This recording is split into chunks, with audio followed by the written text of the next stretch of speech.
let it flow. We'll sketch and laugh, won't you come along? With every stroke we'll sing our song. Treble draw, let your imagination soar. Treble draw, bring art to every door. No need to be perfect, just have some fun. Treble draw for everyone.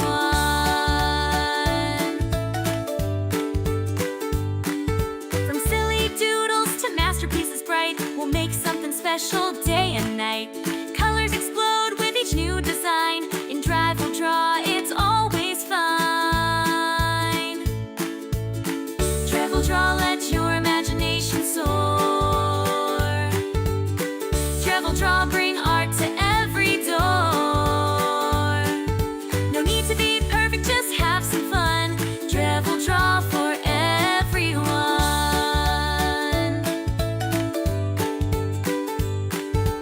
So grab a brush or a pen or a crayon. Make a mark any way you can. In this world of shapes and lines, we'll see creativity shine. Treble draw, let your imagination soar.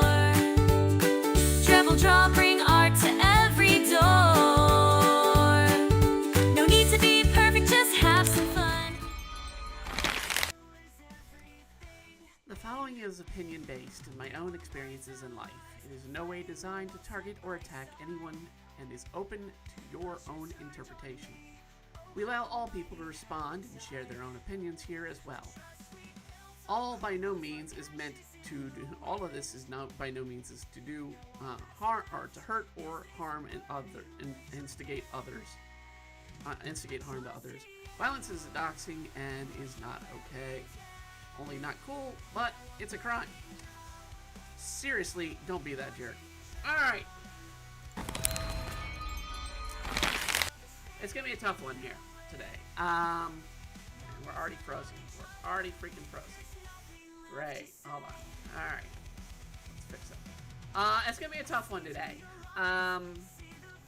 So we were going to do talk about Disney and a couple others. God dang it. Alright. I'm gonna have to take a quick hold on. Be right back.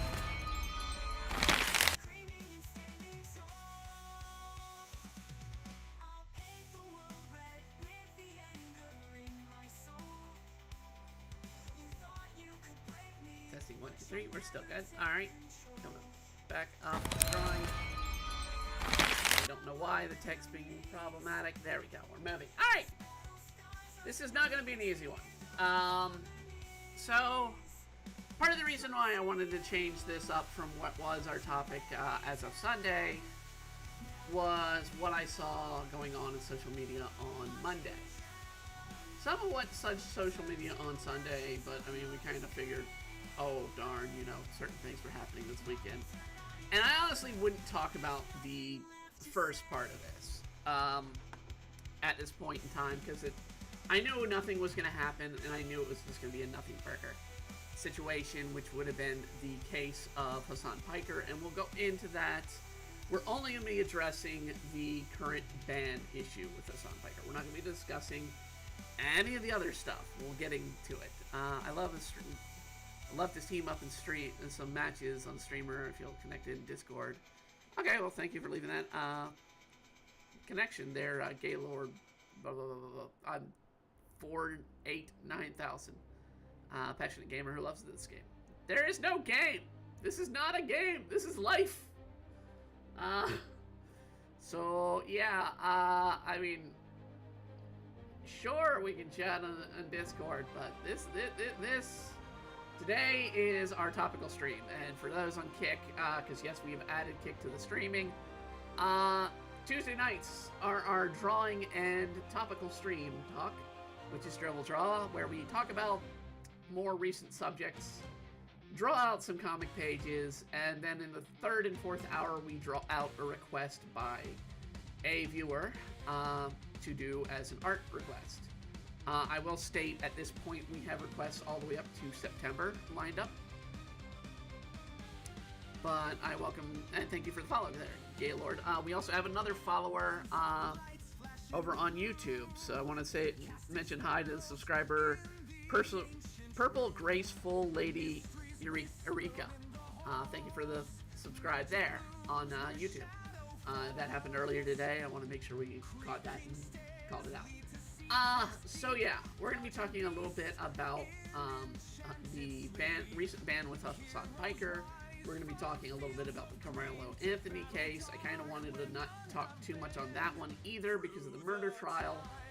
And then we're going to talk about a subject that I want to definitely talk about in another stream or another one of these shows, which deals with end of service with people, and especially in the trans community. I, of course, being a trans individual myself, we will be talking about that and how I feel as someone who agrees with a lot of the points on the right publicly or politically, but when it comes to certain things like how they treat people, it's not a matter of, I'm not going to blame the right for the death of this individual, but I will blame them for how they treat them and treat others. And I'll show examples, and it is not pretty. When we get to the examples, I will warn you, there's going to be a lot of disturbing content in this one. If you just want to see the art, that is the actual drawing of the request later, we will have a video as always. But yeah, this is going to be a hard one for people to watch. Because we're going to be talking about some pretty dark elements in our world, and it's come down to something that I saw a lot of throughout the years. I feel it really became the worst, in my opinion, when Rush Limbaugh died. I do feel that's when it started getting bad. A lot of people had their opinions against Rush, and a lot of people did not like Rush. And a lot of people just invigorated. They were giddy, happy, and celebrating his death. And it's like, look, the man didn't commit a crime against you. All he did was speak his mind and viewpoint. That's all he did. And if you didn't like his viewpoint, you could have turned it off. But you're not forced to listen to it. You're not forced to do anything. And we always stand by it. You're not forced to watch anything. You're not forced to listen to anything. I come from more of a middle ground area than most people. I'm going to try and fix the position here. Let's see, reset position. There we go. I'm going to I come from more of a middle ground concept. I like to call myself a constitutionalist. More than, because I don't really like the idea of being called a libertarian. I don't like the idea of being called conservative, and I am far from a liberal. So I'm more of, the Constitution is the law of this land here in the United States. It's what we follow, and unfortunately, we have a lot of situations these days where people don't understand the Constitution and want to violate the Constitution, and others that think that people are violating the Constitution, but they're not, and it's absurd. But when you're talking about life, and we'll use the history of what yesterday was. So here in the United States, yesterday was Memorial Day. It is the day we honor the lives that have been lost and sacrificed in war for our freedoms. And it is a day that as a child I was raised to, pay respects. And I remember vividly my day, family trips during Memorial Day. We'd go and visit grave sites. We'd go and visit war, sites. And be like, okay, this is history. This is part of the world. This is what you do. Over the days and over the years, people have just made it into, oh, well, it's just a holiday. It's a day off of work. Oh, yeah, I get a day off of work. Yeah. And yes, you do get that. Sometimes. Some people don't. I mean, a couple jobs I've had in the past, I don't. Technically, right now, even though I'm not officially working in any regular capacity, I work privately and individually as a freelancer, and that work can be, any hour of every hour of the day. So, holidays be damned on that concept. But it's been the last few years that people kind of just ignore what the day is to celebrate. And it's to celebrate and honor death. And this is the reason I want to approach this first before we go into talking about why celebrating death and hate is an important thing to not be doing. So honoring death means, you pay respects, you acknowledge what has happened and what people have done for you in life and death. There's other days. I mean, there's Dia de Muerte, the Day of the Dead in Mexico culture, Hispanic culture.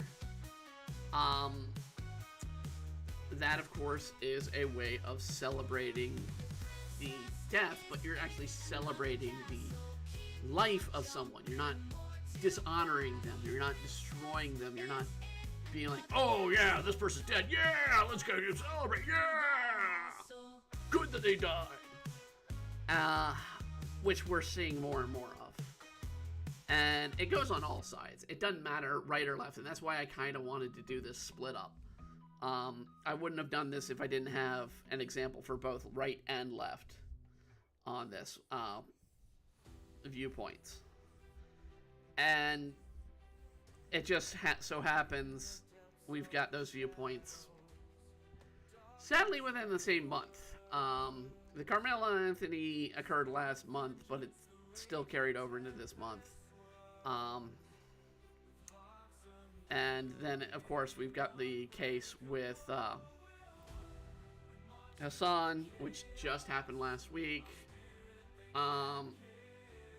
Hassan's take that caused him to get banned on Twitch. We'll talk in a little bit that. And this case of this trans individual occurred at the beginning of the month, but is still being celebrated. Yes, ladies and gentlemen, it is being celebrated what happened to them to this day, because I wasn't aware of this as a big issue until yesterday, and I saw how big of an issue it is to current day, and how much it's just flat out disgusting. And yeah, there's gonna be a comic creator I'm gonna call out on that one. I respect their comments. I usually don't like calling out creators, because it's like, hey, you have your viewpoint, I have my viewpoint. Now, if your viewpoint is dangerous and disastrous and whatnot, well, that's when we're gonna have to talk about things. So we're gonna get into it.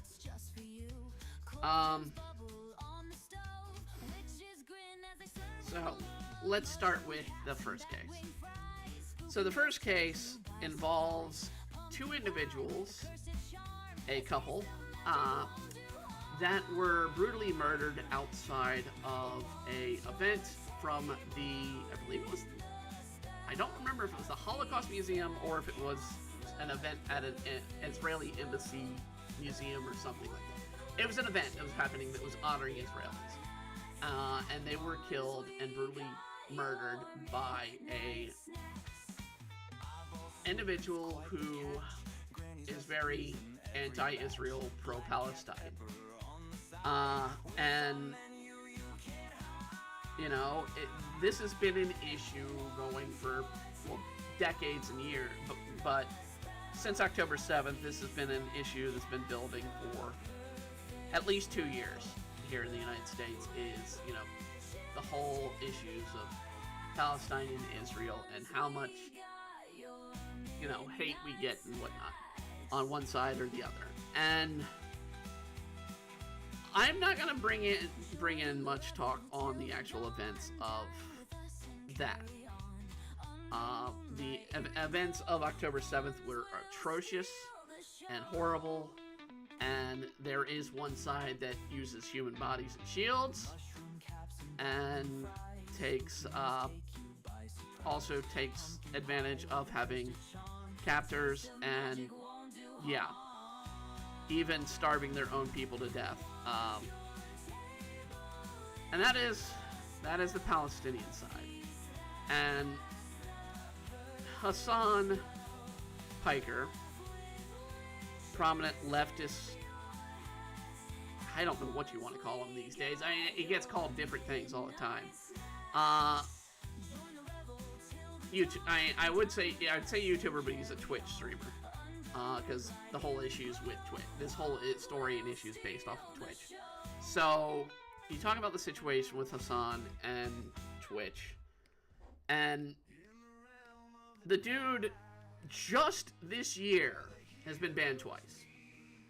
Rightfully so, wrongfully in time. This is part of the reason why I've added Kick to my lineup. So if y'all are wondering why I have Kick now added in the lineup, it's because I do not appreciate what Twitch has been doing. It doesn't help that Twitch is also a very hard platform to get any kind of audience on. But yeah, Twitch is a problem. And in this case, Twitch continuously is like, oh, bad boy, Hasan, bad boy. We're gonna put you on a, day ban when you're already gonna probably take the day off anyway. Yeah, that's what they did.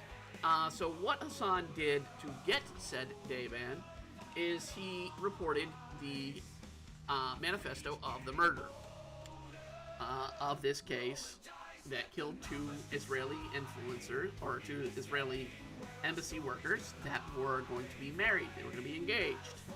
Well, we don't know if they were going to be married, but they were engaged literally in a few days from when they were killed. The ring had been bought, all that.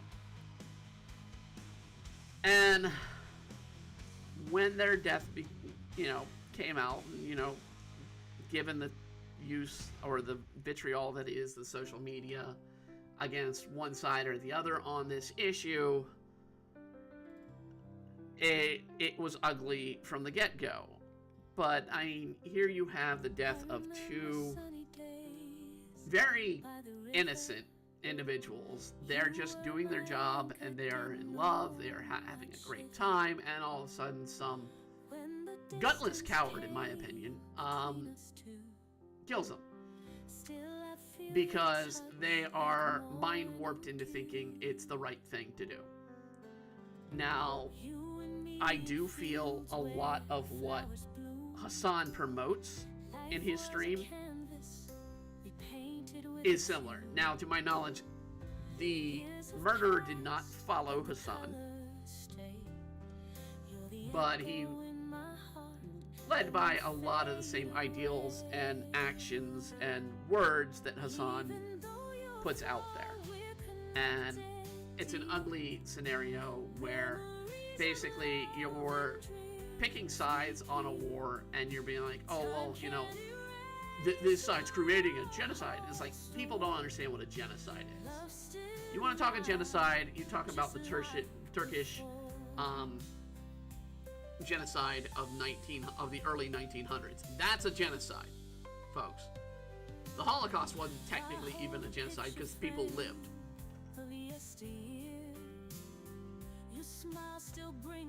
I think there's only been one genocide in the world properly, and it's been the Turkish situation. Ironically, Hasan himself is Turkish. So, yeah, keep that in mind. His family were on the bad side of that genocide. And for those who don't know history, let me pull up the proper historical moment.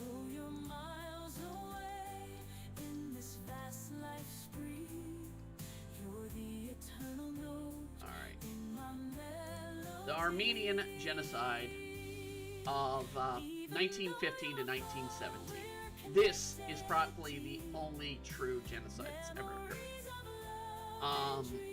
Basically, it happened during the Balkan, or at the end of the Balkan Wars.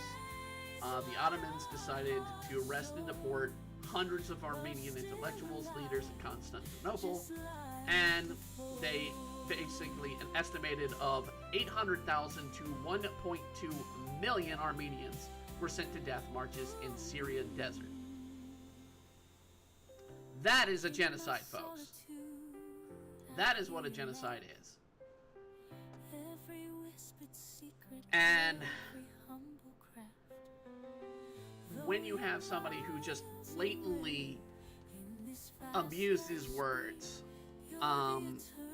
for political gain, for making a point, and Hasan's not the only one, bad at this. I mean, other people are on both sides, but Hasan and a lot of the people on the left are very, very much a large part of the problem these days, because they're the ones out there, declaring people Nazis when they're not Nazis. Hasan's viewpoint, a Nazi pretty much is, if you agree with Israel, you're a Nazi. Ironically, when Hitler and the Nazis absolutely were out to destroy the Israeli and Jewish people, so you're a Nazi if you support Israel, according to Hasan Piker. So yeah, that's a wonderful situation there. When we talk about the abuse and use of words in a way that inspire violence, inspire hate, it's alienation. It's basically what it is. When you alienate somebody, when you make them lesser than human, when you make them something so hated, that is when you are inciting violence. I don't care what side it is. When you're inhumanizing someone, you are calling violence upon them. And Hasan does it all the freaking time. And Twitch lets him do it. And that's the worst part of it. And they honor and support him all the way through it. The ADL, to this point, after this murder occurred, called out Hasan last week. And rightfully so, I feel. The way and actions of Hasan Piker pretty much should have him banned.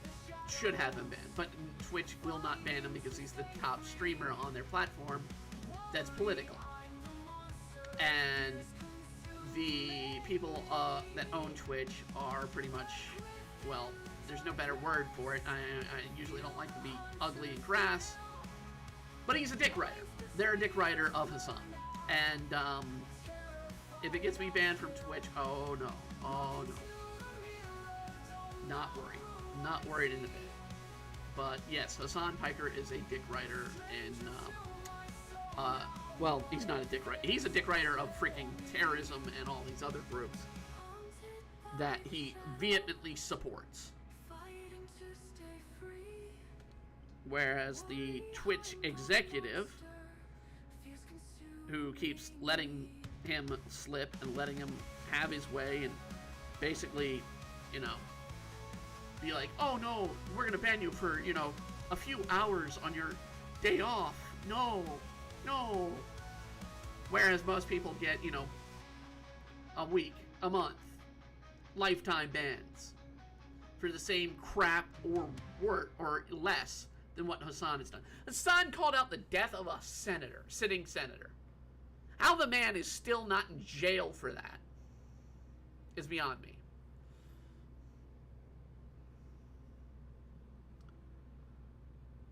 So let's get on with the actual facts and stories. So let's get to So, this from the New York Post. Lefty influencer Hasan Piker kicked off Twitch after sick comments about Jewish museum shooting. Left-wing darling Hassan Piker was booted from the streaming platform on Twitch after he suggested killing the two Israeli embassy diplomats in Washington, D.C. looked like it could be a false flag operation. Hassan Piker, 33, claimed his account, which has more than 2.8 million followers, was suspended because its critical examination of the manifesto. Yeah, a critical manifestation when you glorify the death. Dude, you are one step away from just, giving the dude a hand job for his job, what he did. Man, you are a disgusting person. And he's going on, oh, well, the dude's got a little bit of a brain broken, but it's a legit move. No. The dude was certifiably insane. He is brainwashed by politics and views that one side must die simply for existing. That is the issue here. It's one side exists, so therefore I must destroy it. Now, you want to be like, oh, well, Israel's doing the same thing to Gaza. Israel's always been part of Israel. The Israeli people, the Jewish people, are part of Israel. Why do I can state that? Well, there's been this small little city called Judea. The Jew part in Judea. Jeez.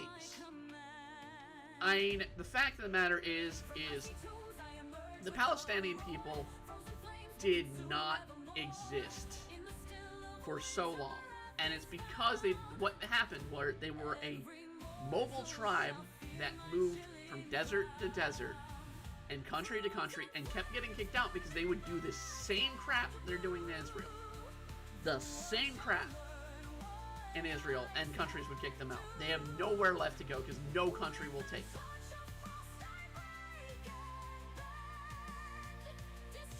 But if you were to assign a country of origin for them, it'd be Jordan, not Israel. So it was at the Jewish Museum is when this happened. So he claims all this nonsense of false flag crap. And basically, this is what got him in trouble, he says. I cover the motives of the manifesto. 1. Twitch, you are not allowed to cover a manifesto, period. The dude's done it several times. How the hell Twitch he's still on the freaking platform, I don't freaking know.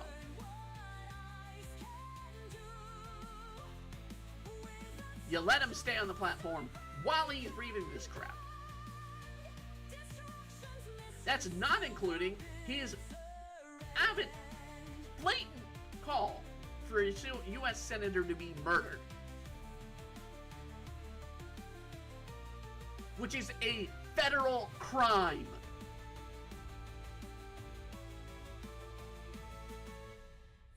I hope the ADL does make a move against Hassan and Twitch. I think the ADL should absolutely sue the hell out of Twitch for platforming and continuing to platform this individual who actively speaks out for hate and actively seeks out to destroy this country.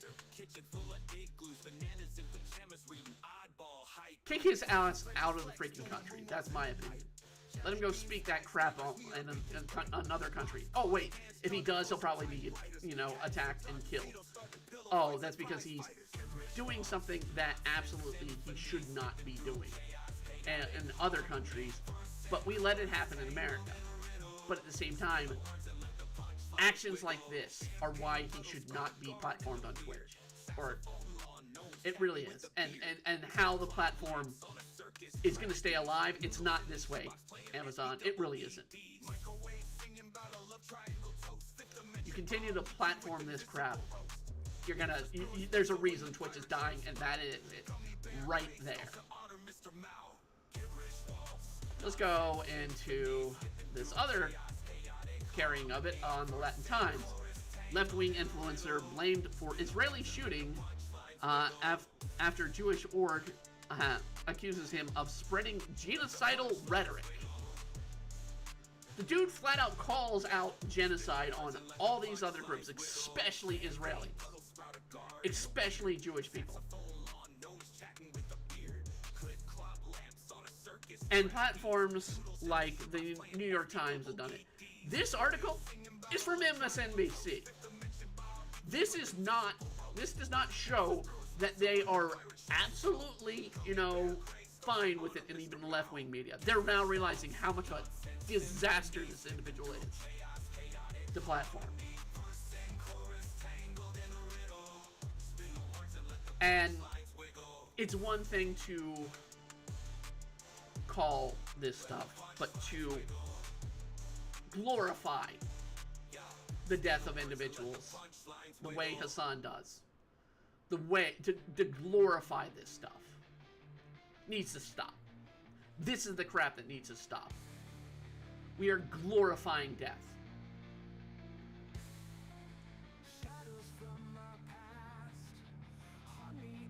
And it's just, there's so many things I can say, but I'm trying to be very kind here and not split sides. I am, if you can tell, I am not a Palestinian supporter. I am very much a supporter of ending the death. And the way to do that is to free the prisoners and release the dead. You're still holding on to the dead over in Palestine. They're still holding on to the dead. People cannot even bury their loved ones. And it's not like Palestinians are absolutely supporting it. This is all Hamas. All Hamas. And the people that constantly going on about things like from the river to the sea, which is a genocidal chant.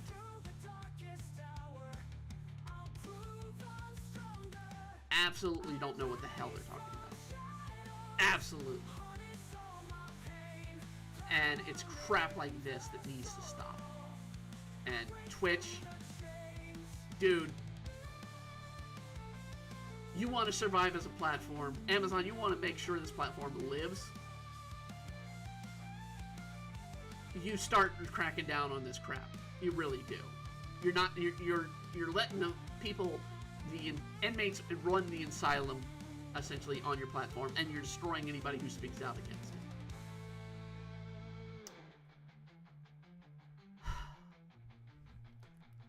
So, that is story 1 of 3 that we're going to be covering tonight. Story 1 of 3. The next story we'll get into as we get back into the drawing. When we talk about story 3 or story 2. When we talk, what we're talking about, that is the Carmelo Anthony case. So, the big news that happened over the weekend was Carmelo Anthony is being tried for murder. First degree. Murder in the first degree. He's officially been tried for that crime, or being tried for that crime in the future. This case we've kind of a little bit addressed in the past. That we have a case where one individual, the name of Carmelo Anthony, a young black high schooler, killed a white high schooler at a track meet. Both of them were at the track meet. Carmelo was in a tent that was not for his team. He was not, it's not even his school, it's not his team, he was in a different area. When he was approached by the, I'm trying to make sure I get the name right for the individual he killed.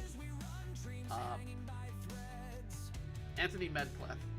When he got into, or no, it's gonna be Medcalf. It's not Anthony Medcalf. It's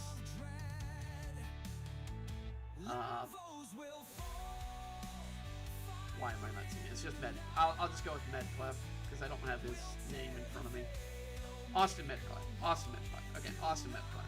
So when we talk about the Austin Medcalf murder, Carmelo Anthony already, something doesn't sit right with this whole setup. He claims to have killed Austin by basically, because to his words, this is Anthony's words, not my words, not anybody else's words. His words to the police is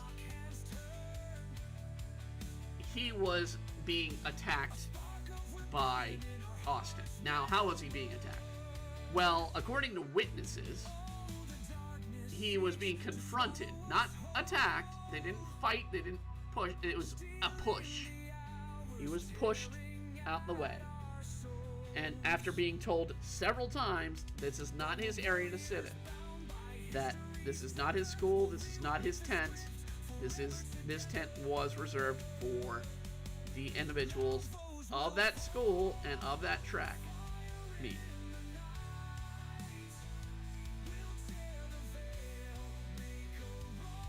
Carmelo had a knife in his bag. Why he had a knife, we don't know. What his reasoning for having a knife, we don't know.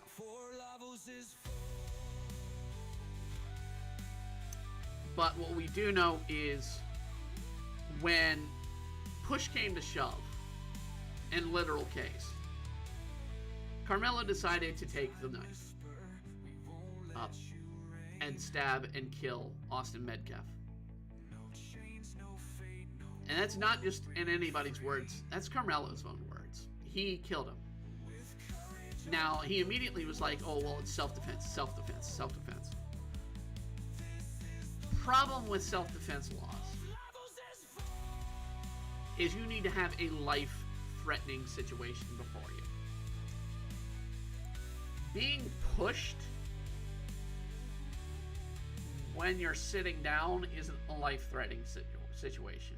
Being told to leave when you have clear exit room, clear ways to flee, clear ways to exit, not a life-threatening situation.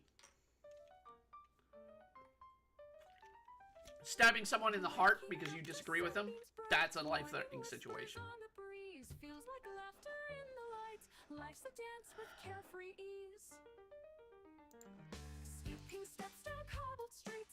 While I do feel sad and upset that basically Carmelo has destroyed his life, he took a life. And when you destroy a life by taking a life, well, there are crimes you gotta answer for. And all I can hope for with Carmelo at this point is he finds peace. He did it in a worse state to do it in, I will say that much, because Texas is not the best of places to kind of really get into committing a case of murder, because it's a quite likely chance of death penalty on your books, and I do believe they are trying him as an adult because he was 17. He would have become 18 either this year or next year. I don't know the exact date of his date of birth, but you know, he will be. You can see the work we're gonna be doing later tonight. But yeah, he's going to likely be facing a death penalty for his actions. Now, that's the case as it's solidly stated. Now, the issue, and the reason I put this on this list, isn't the murder. It's the reaction from both sides, primarily one side. When the murder occurred, after Austin died, Austin's father came out and said he doesn't wish for anything bad to happen to Anthony. He wishes him to find peace. But yeah, he took his son away. Compare that to to Carmelo Anthony's family, who not only turned the whole case into, oh, well, our son was defending himself, even though technically by every avenue he had a means of escape, so therefore he was not defending himself. He was absolutely had the chance to escape, but did not take it and decided to murder someone.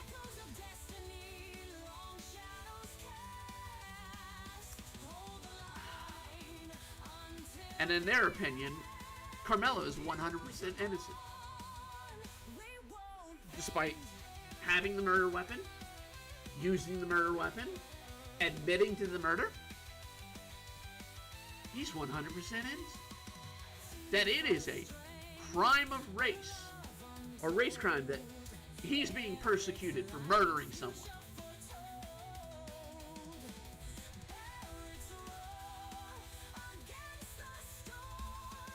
How dare he kill someone and not get away with it because he's black?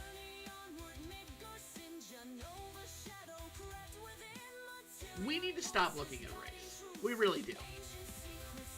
When I grew up, we believed in the concept of Martin Luther King. I grew up in the 80s, 90s. We believed in that concept.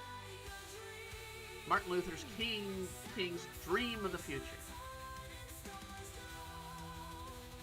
But apparently, that's not good enough for people in this world.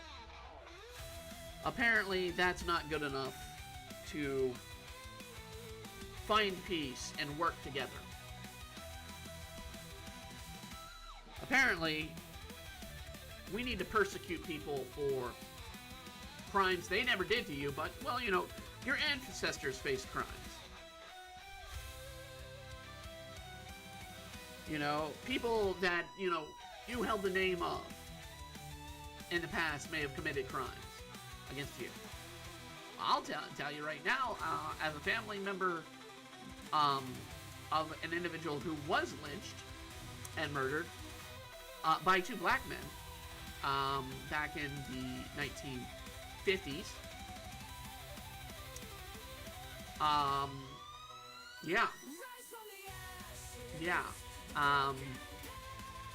It happens on all sides, folks.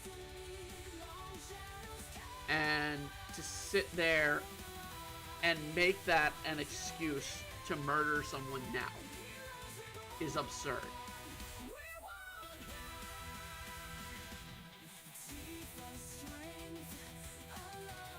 Others' past crimes do not equate your current crimes. When Martin Luther King stood upon the steps of Lincoln Memorial and said, you know, his dream of all colors working together, playing together, he did not seek vengeance. He did not seek retribution for a crime that someone didn't do, but their ancestor may have done.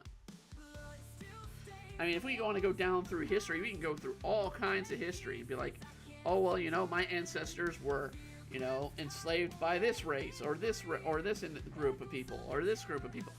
Slavery has been an issue and still is an issue in this world. In the U.S., it's supposedly outlawed, although technically you can still enslave prisoners, essentially, which is not a good thing, in my opinion. I do agree that, you know, teaching prisoners how to, you know, make a living and improve their life when they get out would be handy. But treating them as slaves is not. And that is just such a horrible crime.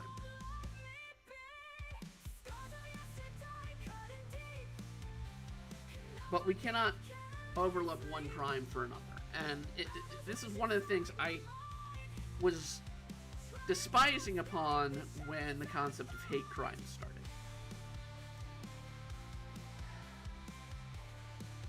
So the concept of hate crimes is relatively new. I believe it started, let me see, it either started in the late 90s or the early 2000s. When...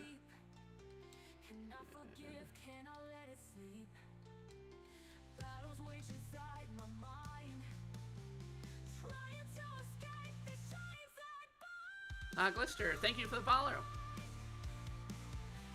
Hi there, I like your model. Super pretty. Thank you. Thank you.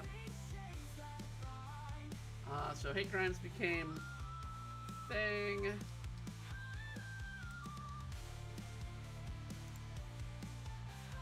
So officially they started in the, well, it says the 80s. Became current usage in the 80s, but I don't think it really became more of a thing until the 90s. I could be wrong. I honestly, growing up, I don't remember any real situations of hate crimes being a thing used until later. And it was like serious cases of hate. And it was started, I believe, with more, you know, homosexual hate crimes and a little bit towards race hate as well. Because you still have morons going around and tormenting and hurting individuals because of their color, their skin, or their nationality, or their religion, and so on. It's dumb to hate people because of that. It's, you know, you hate people for the reasons that they make you hate them, and it's not the reasons that they exist. And this will be a large part of tonight's talk, because I'm sure we'll be going more into this as we go into tonight's stream, and talk about both the Carmelo Anthony case and the case afterwards. So, yeah. When hate crimes became a thing, and they started persecuting people for hate crimes, what disturbed me and pissed me off about hate, the concept of hate crimes becoming a thing, you started lowering down the concept of what the crime was, and more what the crime, why the crime was, and it's absurd. We weren't treating murder as murder. We're treating it as, oh, well, no, this is a more severe murder because they had an issue with the way this person lived, or the way this person looked. And while, yes, there is some concept that we have overly abused that concept. We have taken that to extremes to where now we persecute people solely on hate crimes, not actual crimes.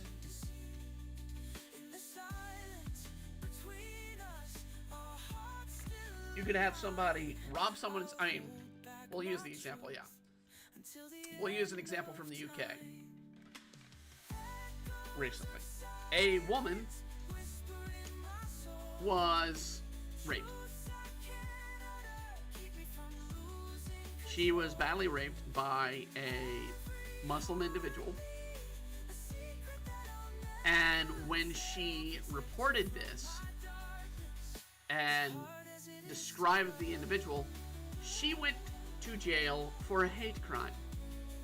She spent more time in jail than her rapist because of the hate crime had a more severe punishment.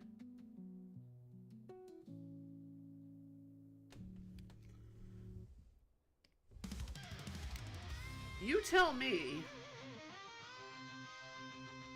who really is the one being the criminal there? The victim of the rape or the victim of the hate crime? If you're saying the hate crime, you need to really check your priorities.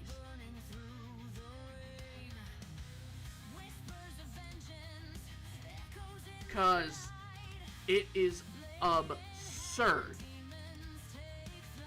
that we make hate crimes the more severe punishment. Then murder, then rape, then theft, then, you know, attempted murder. For crying out loud, it is absurd that we try to make it all about the hate and not all about the crime. Justice is supposed to be blind. And these days and age, I honestly can't say it is. It's not blind. It's dumb. Justice is just flat out dumb. It doesn't want to see criminals. It wants to see victims, and it wants to see a victim out of a criminal sometimes. So much these days, it's absurd.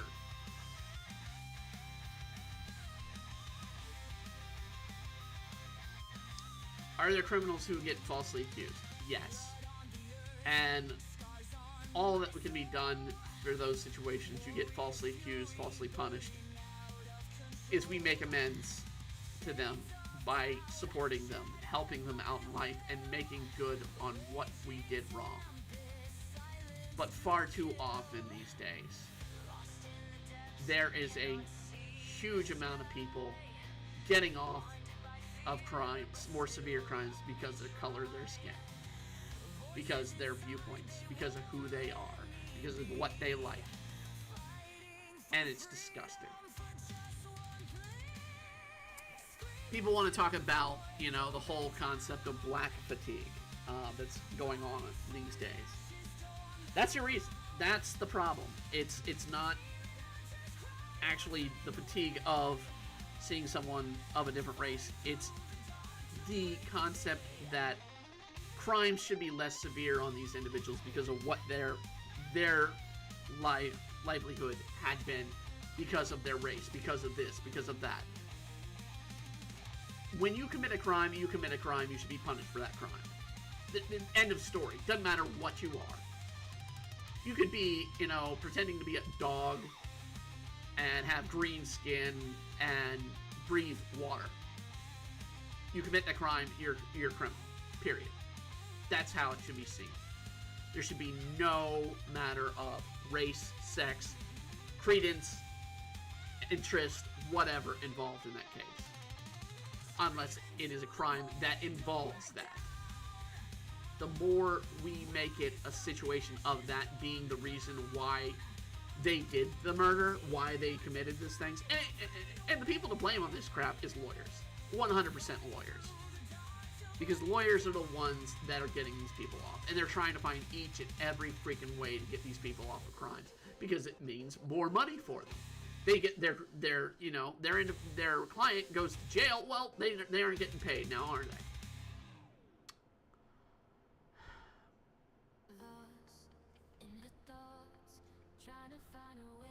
It is disturbing how we treat humanity these days. And it literally comes down to what we do as a society towards each other. And this is why we're here. This is really why we're here on tonight's stream. Tonight was supposed to be us talking about remakes in films and television, and if they're even worth it. It was supposed to be a light-hearted stream. But with what I saw this weekend, what I saw particularly yesterday during Memorial Day on social media, and the treatment of people and hate and vitriol, attacking, and we'll get to this case in the end, attacking someone who concluded their life by their own means. And the glorifying of that. And people saying, oh, we need to kill more of them. We need more of them kill themselves. Yeah, we need to promote more of this. No, you don't. And for those people, and we'll get on that case, for those that want to say, oh, it's God's viewpoint. If you think that is God's viewpoint, you, my dear sir or madam, are going to hell. You are by far the exact concept that is sitting there in the Colosseum rooting for the lions to murder the Christians. You're in that mindset. I don't care who you are, what you are. you respect each other. And sadly, these days, respect is just unheard of. Like, well, you gotta respect me first for me to respect you. No. Respect starts at a point of 0. Then you gain it with everybody. Doesn't matter. If you're coming in and be like, well, I disagree with this entire race of people, this entire creed of people, and what they did to my race or my crime, ancestors or such and such, that is disgusting. That is disgusting. You are carrying nothing but hate on your heart.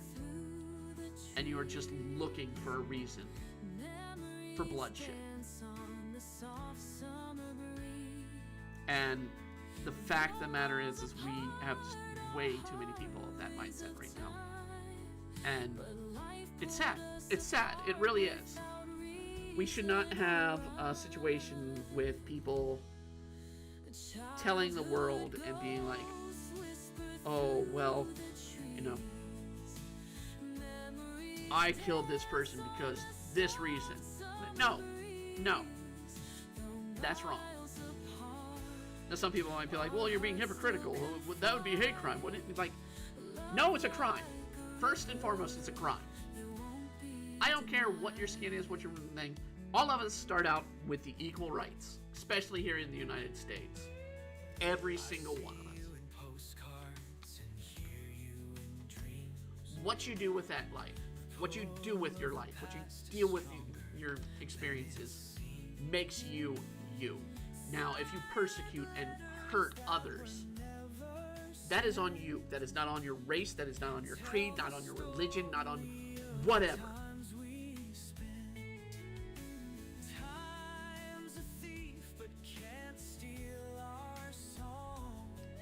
And in this case, with Carmelo Anthony, this crime is 100% him. He admitted it himself. 100%. It is his doing. He killed Austin Metcalf.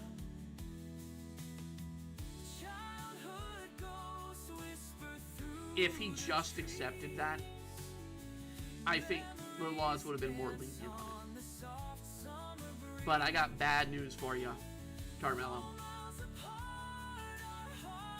Even if you somehow escape the courts,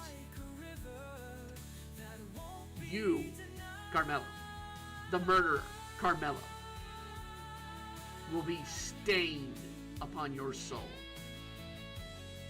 You will be haunted the rest of your life for what you did. Now, you could keep glorifying that, and you could go down the route of so many other people in the black community and go into the thuggish nature. I mean, same with the white community. A lot of people go into thuggish nature and just absolutely don't give a crap about life, to the point where you just take lives, don't care, and all you are just some dope dealing, crack stealing, thuggish, brutal, inhuman being that just wants to commit death upon people.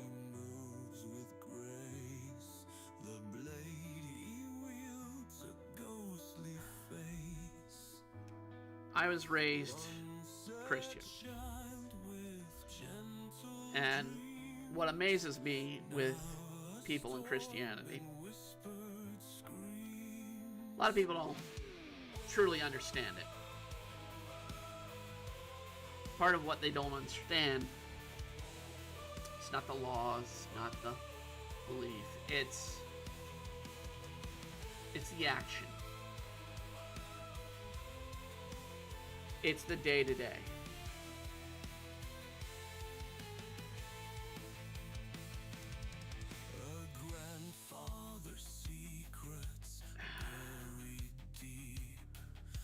The laws of Christianity are found in Judaism.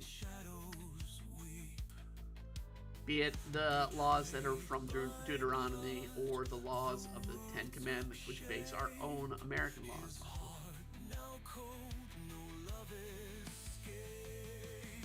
when you have situations of just mindless murder, like this case and the case beforehand of the Jewish couple that got murdered by the inhuman individual who is brain rotted.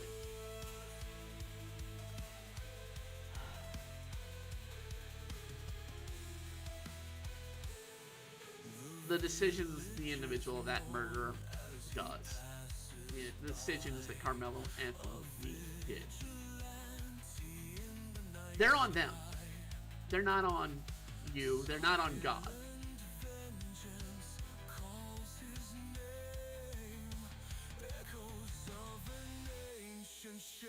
And if you do not have a concept of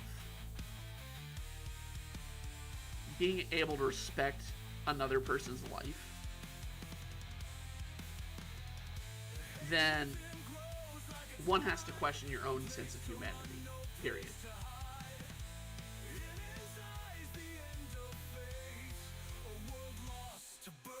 A lot of people,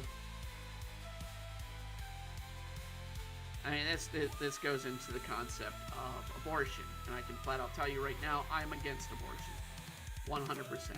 I am an adoptee in my life. I went without being adopted for a couple months of my life, the first few months of my life.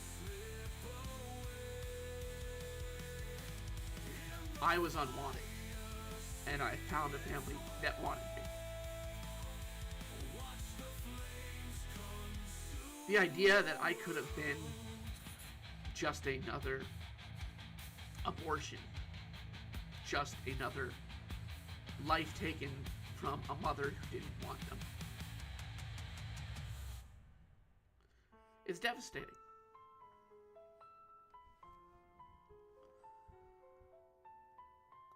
And yeah, with the life I've gone through and the stress I put on my family that has raised me, there are points I questioned my own humanity. But the fact of the matter is we are always human until we take a life.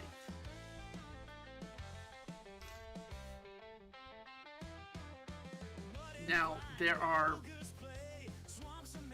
ways of forgiveness. Taking a life in war. I mean, we just had Memorial Day. So many soldiers that died in war that had to take that life for freedom, for survival. It's understandable. But when you do something cold and in a just hate for another,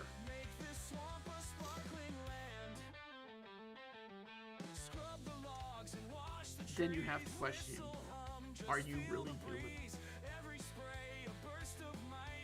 And I certainly hope Anthony is questioning that in his life for what he did.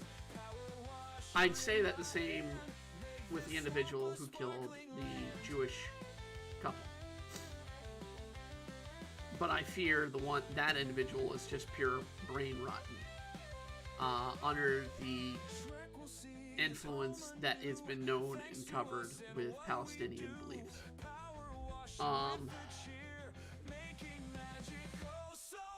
I don't know. I can't fully speak for it.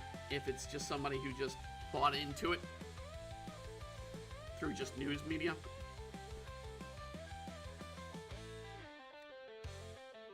Then I certainly hope they wake the hell up.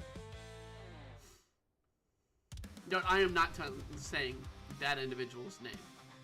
I will say Carmelo because the discussion on this end is purely on Carmelo.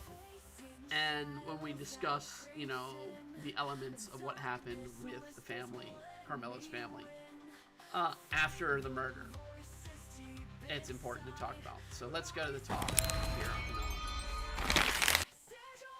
So, I am using a Pro Sports one. So this one is in the bed with Carmelo's family and their belief. So, and their reaction into a news story from Total Pro Sports.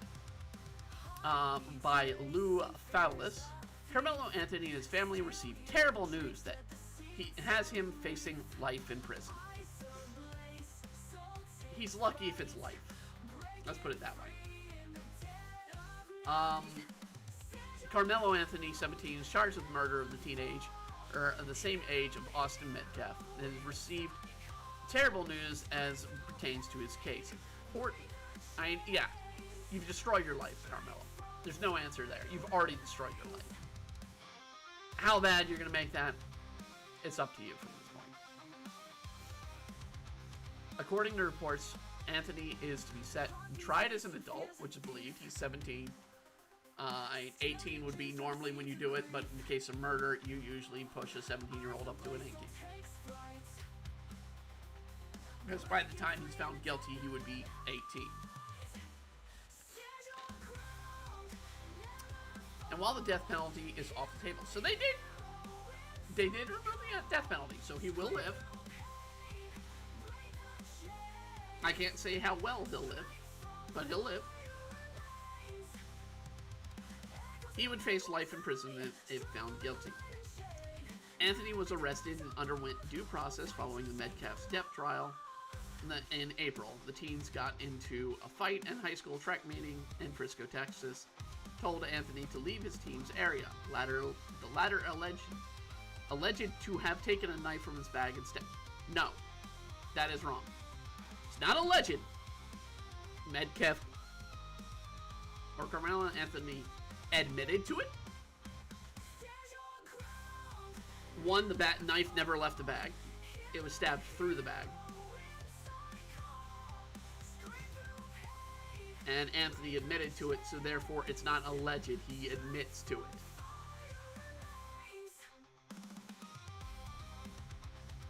So, remove that allegedly right there. You're already in the wrong here, news media. He fled the scene, but police caught him shortly later to an immediate confession, which makes this not alleged. He confessed immediately. Given that Texas is the current jurisdiction of the state, Anthony can be tried as an adult, with prosecutors permitted to charge minors as young as 16 as adults with certain offenses, murder being that offense. However, of course, I guarantee you when the trial goes, the media's gonna be like, he was just a child of 17 that committed a murder.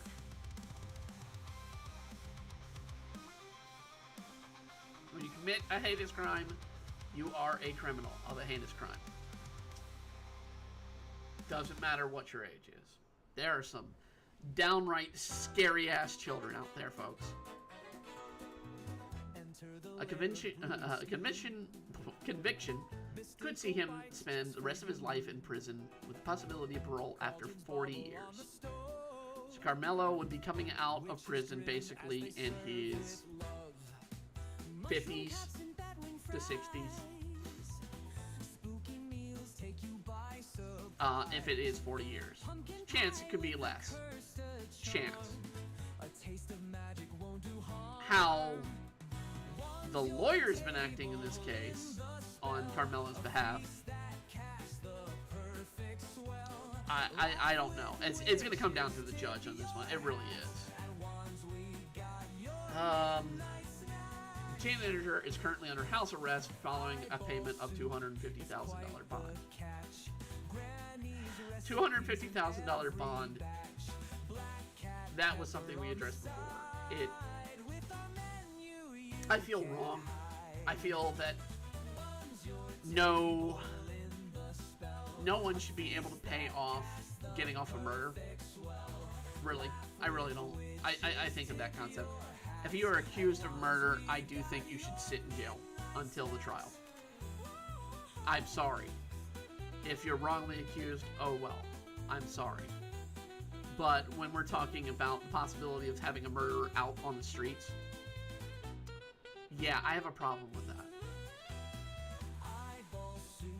Let's go to the other news report. So this is from ABC. So this is our big old ABC. So teen charged with a murder and track meet stabbing released in jail. $1 million bond reduced.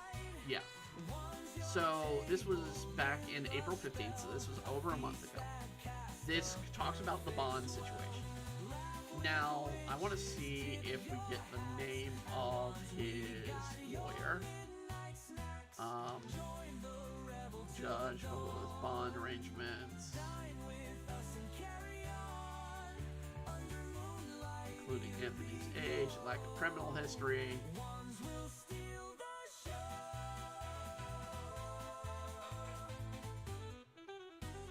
So Anthony is newly represented by Dallas defense attorney Mike Howard. Mike Howard, if anybody was the Saul Goodman of this trial, it's Mike Howard. This is a man who wants to make this all about the race card and not about the murder. Because he feels if they play that concept and be like, oh, well, Carmelo was the victim here, which is what he's tried to do, that Carmelo will get off. If nothing else, when this trial occurs, there will be riots.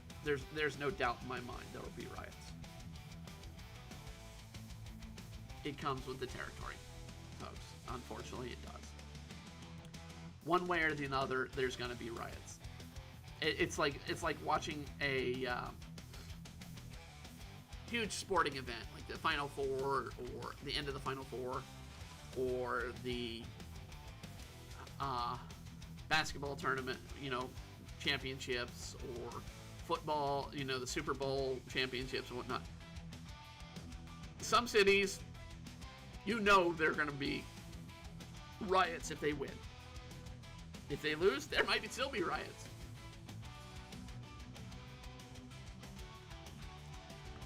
People just look for a reason to go out and riot. That's what it comes down to. And the way this case has been blatantly put into racial needs and racial quantities has just sort of engrossed this concept.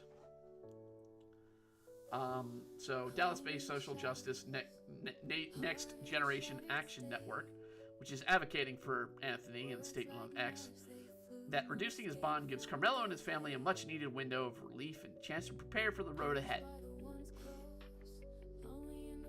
Relief. Now, why I'm so disgusted about this. So, when they did a press conference for Anthony, they made it all about Anthony being a victim. And they booed out Austin's father. They booted him out. They kicked him out. Austin's father gave Anthony every whim to forgive him after the death of his son by his hand.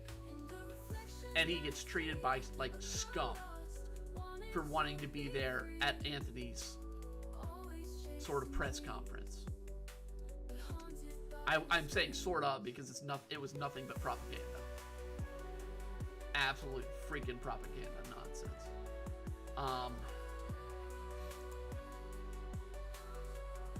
Yeah. Here's the Atlantic Black Star. Let's see. I was protecting myself. The Carmelo Anthony 4.0. 4.0 student with no record claims the self-defense track meet stabbing. The family member says it was a victim and his twin tried to jump. This is his word against multiple witnesses, mind you. His word against multiple witnesses. They claim there's other witnesses saying Carmelo, but I have yet to see any of them come forward. And I'm kind of shocked at how much it's staying there. Alright, let's get back to drawing. So, in saying that, we gotta prepare for this last one. So, as I have stated, and I know every time this comes about, usually these videos go about a 50-50 split. And likes to dislikes. Because usually people on the left that are like, oh, well, you're you're a trans individual. Oh, we think you follow our ways and whatnot. And then I start saying, hey, I don't follow the left's viewpoint. I don't support activism, especially activism on the GLBT side. I have been in messaging here and there with a few other individuals on YouTube who were on the same side as me. It's like there is an overabundance when we talk trans and GLBT that go too far, and it's usually because of activists, and it's disturbing. And so usually they'll expect me to, it'll go one way, and the people on the left will usually hate my point of view. Today I'm going to be doing the opposite. Today I'm going to be supporting a trans individual, not because they were activists, but because the right is on this case. So we're going to be talking about the case of Charlotte. Let me get the proper name here. If I can find it. Charlotte Grant Fosgate. We're going to be talking about the case of Charlotte Grant Fosgate. Back at the beginning of May, Miss Fosgate, Charlotte,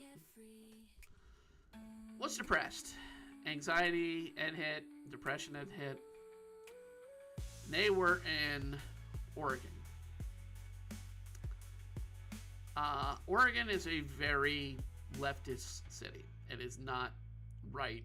So I can't say they were attacked and berated because of their viewpoints in Oregon. I don't believe that. Portland of Oregon of that. I don't know the reason why Charlotte decided to choose this path.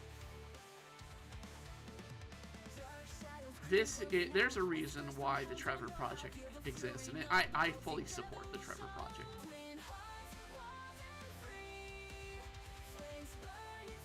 When we talk about, and like I said, I'm going to have to do a whole stream on just trans suicide. I'm going to have to do it. I know it's a flag for some of the platforms. Kick and Twitter or X will continue to platform this, and if YouTube and Twitch decide to drop it, oh well.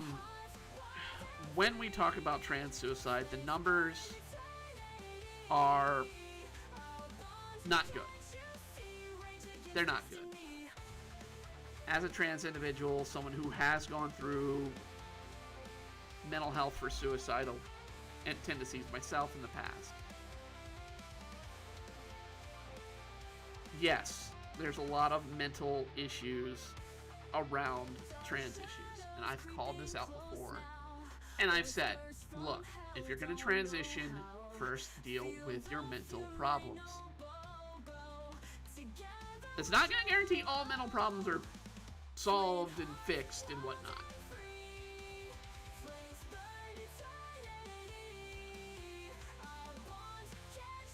We don't know the reason. Again.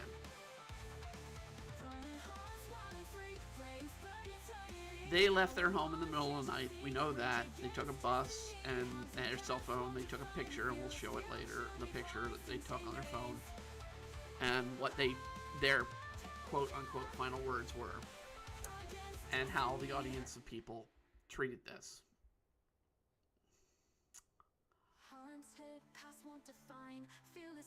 I look at their picture, I think they're very passable. I don't feel that they would have been too much persecution in that. We don't know the reason. We know the hate that's been given. And we know the story that the right tends to fit it into. And this is where I really, really divert from the right. when we talk about trans suicide, we don't talk about reasons. And it's important. My two incidences, because I've had two, where I became suicidal myself, they weren't related to being trans. One was a con man that basically destroyed my life. They tricked me into basically giving them money, and it destroyed me. It made me homeless. It almost made me homeless. Almost cost me my job. And all this on some scumbag playing on my emotions. The second time was when I lost a job lost the same job. I was in the same job that I was for the first one. And I lost that job because of my health. It went and declined horribly. It wasn't because of trans meds. I got struck by nerve damage that likely was caused by the COVID vaccine. By the Moderna COVID vaccine. And I can say that because I had an immediate allergic reaction to when I got shot with the first one. And then 2 days later, I am in the hospital with nerve damage.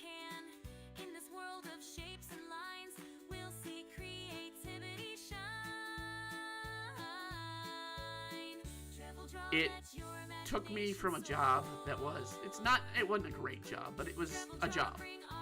A paying job that I enjoyed. I went to daily, and I would work 40 hours a week, sometimes more, caring about things and, using my strength. Once my nerves were damaged, I couldn't count on my own strength. I couldn't count on my own walking ability.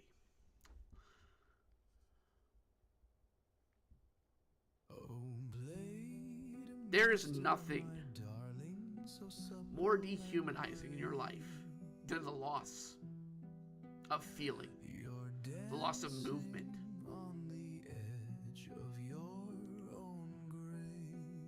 And I have to attribute that to a drug that I was forced to take when I have severe allergies on a lot of things. I can't take penicillin in my life. It will absolutely put me in the hospital. When I lost my job, I was expecting to be, get unemployment to help me through. There was an error on my unemployment, a difference of who was employing me, the corporate office or the home or the office I worked or the store I worked at. Because of that, I haven't gotten paid from that unemployment. I still haven't gotten that payment. That's still in debate from 2021. It is 2025, folks. I put in for that unemployment almost 4 years ago. That payment has never been received. It's even been approved at this point, and it still hasn't been received. It caused me to become homeless. It caused me in a situation where I struggled to find work because every job that was hiring at the time wanted me to lift things that I could not lift. To this day, I can only lift with my left side, I can only lift 10 pounds. And it's because I can't trust the nerves in my arm. I can't trust the nerves in my leg to handle that.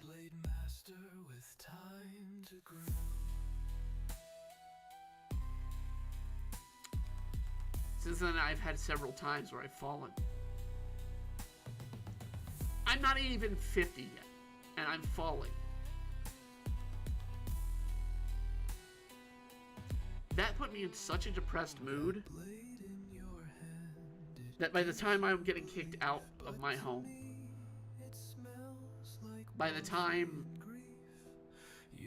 the weight of everything fell upon me, I was depressed to the point of wanting it all over.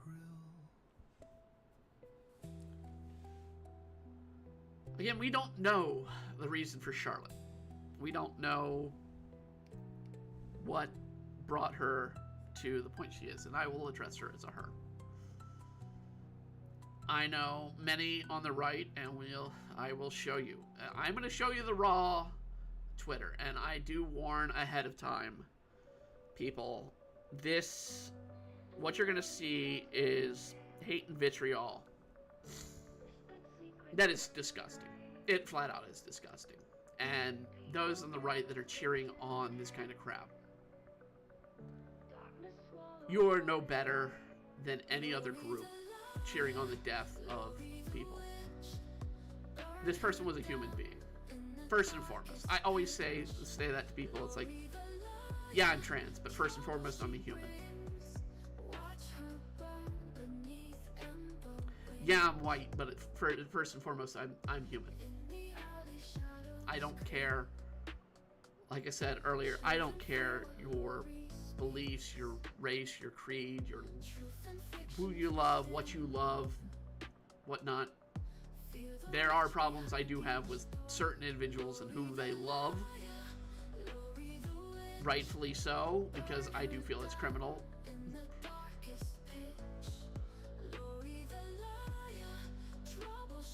But that's for courts to decide, not me. And it's many times people like to joke, and they've joked before on my streams, to put certain individuals in wood chippers. I hate referring to that concept, because my Christian beliefs taught me to respect life. And that's why, if you are a Christian and you are one of these people cheering for the death of trans individuals, you are not Christian, my friend.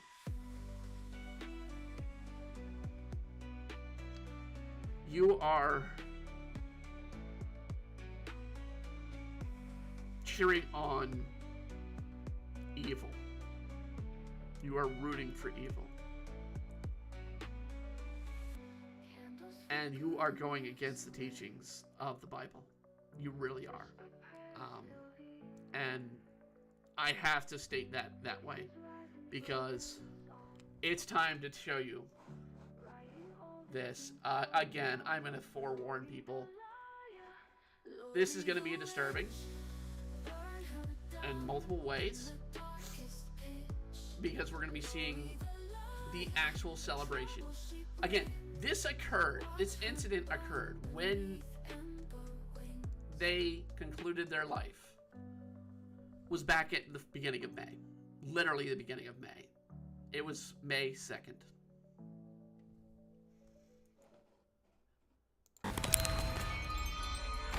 In fact, this is not a time for the music, so pause the music. Pause the music. This is the last picture from Charlotte, with the words, "It's a pretty view." Followed up by a few minutes, "A long way down."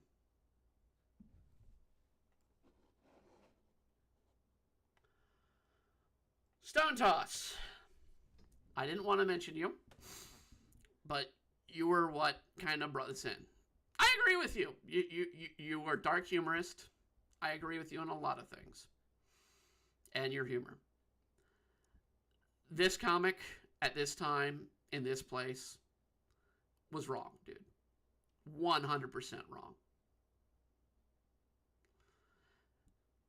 This is tasteless.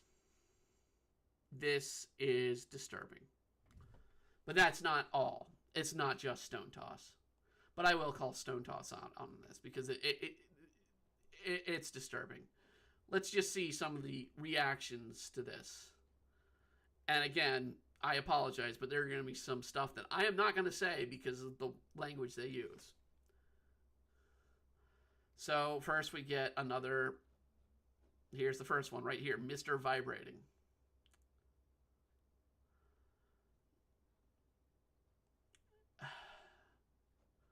Then we get Russian Optimist. Transgenderism is a mental disorder. This is why it leads to don't try and fight it.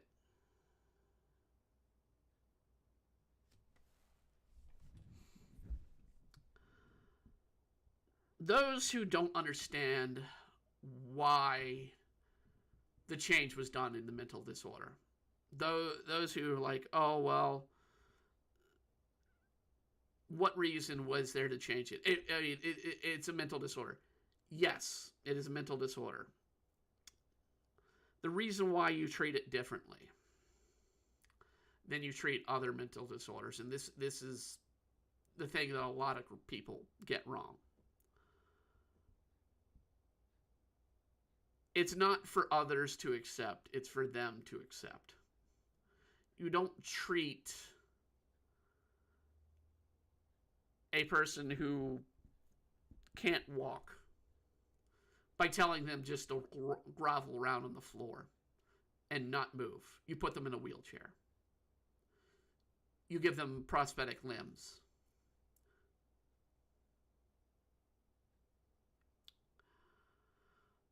When people talk about the change of the mental,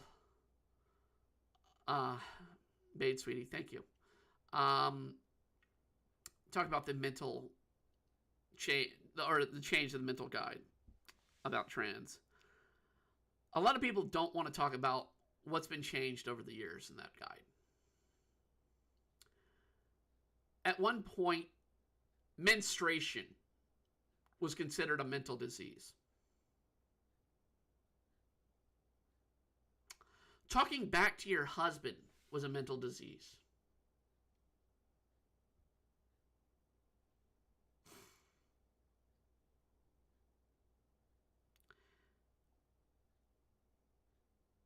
I'm not saying transgenderism is not a mental disease. It is.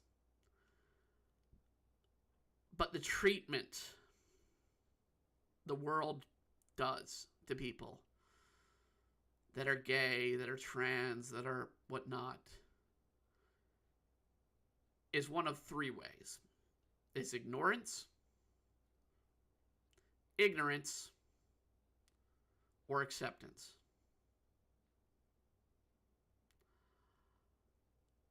What we're going to see here more as I go through this Twitter feed is a lot of ignorance.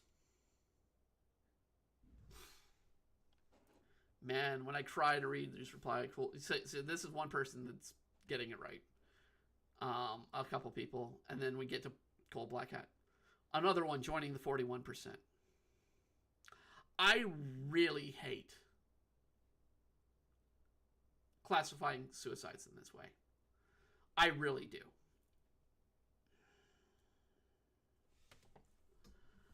We don't know what drove them to this. Could it be because they're trans? Could it be because of how they're treated? Could it be it was a freaking Monday? Actually, I don't even know if it was a Monday. What was it? Is the second? All right. Could it be that it was a week going into the weekend and they just had a bad day? Yeah, possible. People commit suicide all the time. They have reasons. Be it mental, be it financial, be it outside sources. We don't know. In the case of Charlotte, they didn't state. I purposely did not go looking for Charlotte's information and the news reports because I wanted to show this raw. Some people rightfully are saying it's a shame what people are doing. Everyone in the comments section are being absolutely horrible. These are current day, folks. This is not back in May 1st. This is not back in May 2nd, May 3rd. This is current. The people who enabled and encouraged this trans kid should be held accountable for horrors they've unleashed upon children. I have talked about trans children before. Do trans children exist? Yes. Should they be treated and given blockers and hormones and surgery? No. I've always been of that standpoint for years, decades almost, at this point. I called this crap out back in the 2012, 2013. No one really wanted to listen back then, but hey, you know.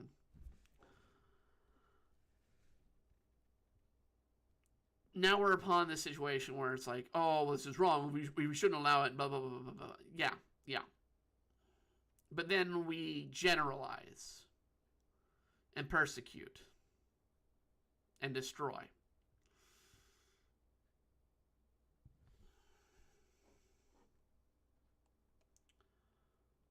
What I can tell about Charlotte and what I've read, Charlotte was a Sonic fan.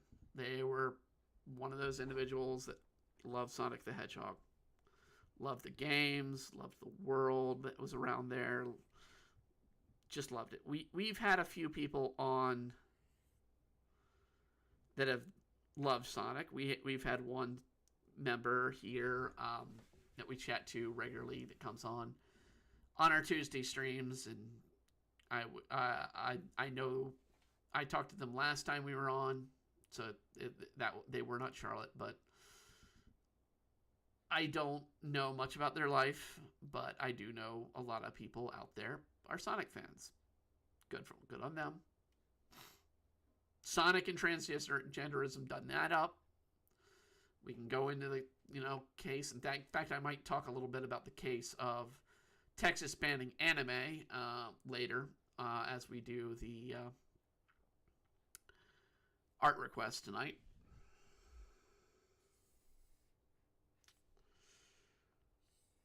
But when we dig deeper, must have been everyone else's fault. Dude, you don't know what the reason is. Not beating the stereotypes. Rip Bozo.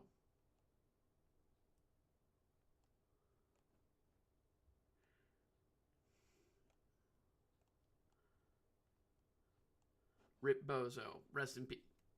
See, this kind of nonsense, I'm coming in hot.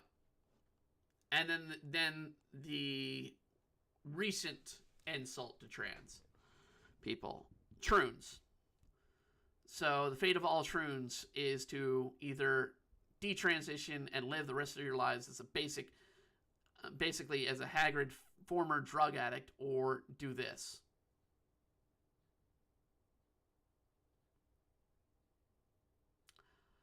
You don't know a thing about human lives there, Charlie Finus. Charlie Adore. I will call these people out. I have no problem doing that. Let's call them out. This is the nonsense that they put forth. Let's call them out. Do not send hate to them, though. Call them out for their own words, their own actions. Putting out the laughing J. Jonah Jameson moment.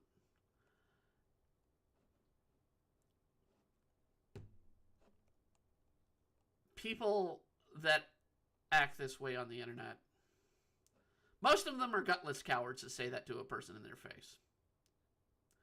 Those that aren't a gutless coward are inhuman beings. They don't understand the concept of life, period. I can disagree with you in your points politically, racially, ethnically, historically, whatever. I'm not going to wish upon you death.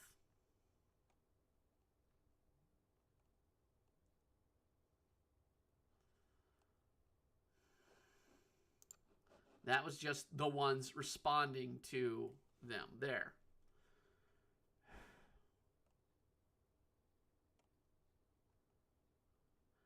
I just look at this stuff. This was a human being, folks. I'm just showing these responses. Transgender suicides are higher, and in a way, they've always been taking their own lives at once. They've lived in a world that's harsh and unwelcoming, that they try to change themselves, hoping it's ease the pain, but it often doesn't. Even though I don't align with transgender beliefs, it is clear to me the real issue isn't them. The cruelty is broken in the world where we're all trying to desperately survive in. People are cruel, sick, people are concerned. Their opinions and not flesh and blood. Exactly.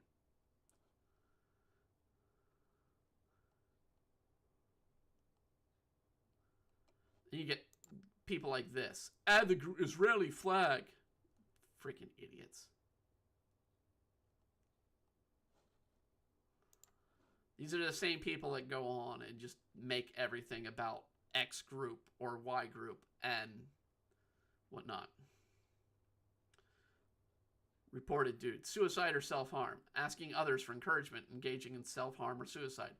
Sharing info and strategies and methods that would help other people and self-harm. Expressing tendencies and intimidation and engage in self-harm or suicide. And I mean, yeah, this was also on the anniversary of George Floyd. One death I didn't want to really talk about was George Floyd. Because there's a lot wrong with the George Floyd case when we get into it.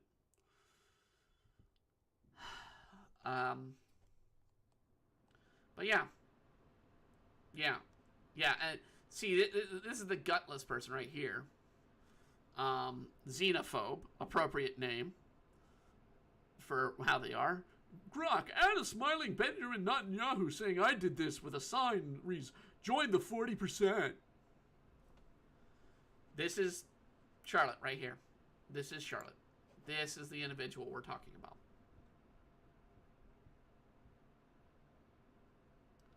They lovely drew an MS Paint Died a Dumb Troon Award. Because they're a hateful piece of shit.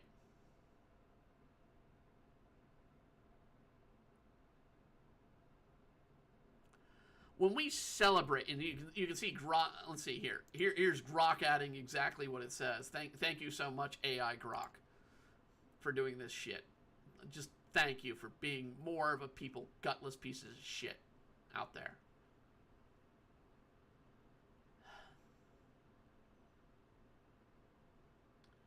It's this crap.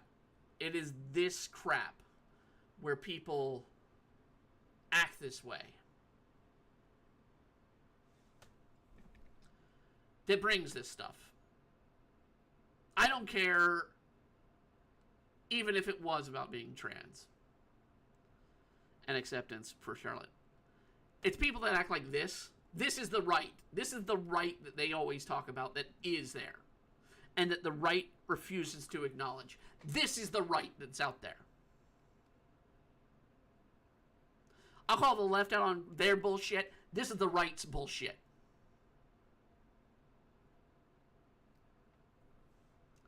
It was a goddamn human being.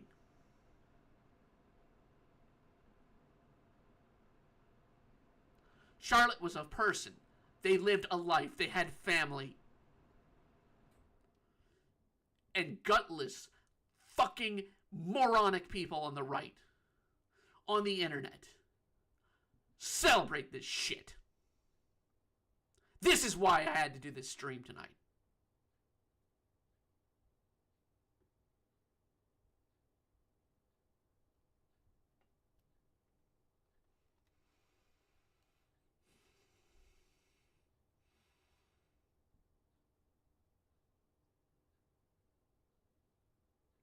You don't celebrate death. And it's only fitting that this all happened on Memorial Day. All this nonsense that came building up happened on Memorial Weekend. Memorial Day is a day to honor lives that we've lost. And people aren't honoring it. They're freaking celebrating it. They are gutless fucking cowards.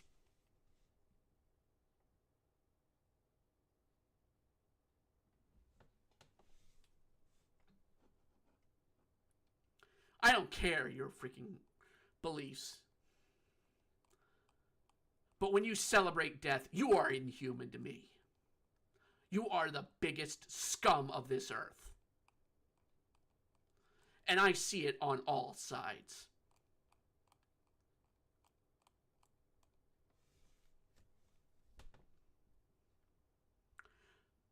You want to end these kind of suicides? Stop acting like a fucking asshole to other people. Be respectful to lives. And when someone dies, be respectful in that.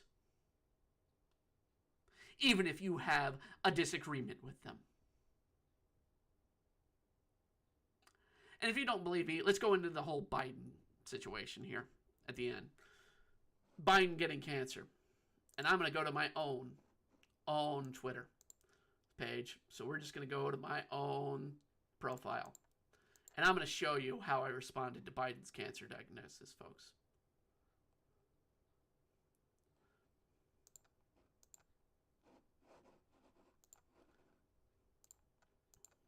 I don't want to promote it. Just show me the freaking view. Come on. There we go. I took a day off to be quiet about this. I for those who didn't know, I didn't stream last week because I had horrible eye strain when I got off of Sunday's stream. And I've been dealing with carpal tunnel as I've been doing this comic. And you guys have been seeing me draw Love Potion Lament tonight. Not Witchin'. It's this prequel to Love Potion Lament that's part of a competition.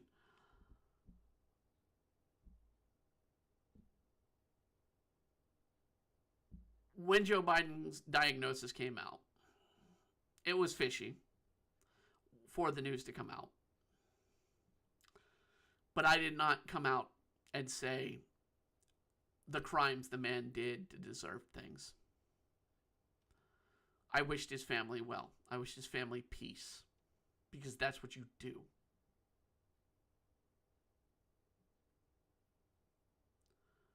I do not like Biden. I do not like what he did to this country. I do not like what his people did to the country. I do not like what the Democrats have done to this country. I don't like what some of the Republicans have done to this damn country. But I certainly will not stand there and wish the man death. But far too many people in this world do. And that is what's wrong in this world. You want to talk about changing the world? Start with fucking acknowledging other people exist. And even if you disagree with them, let them have their life.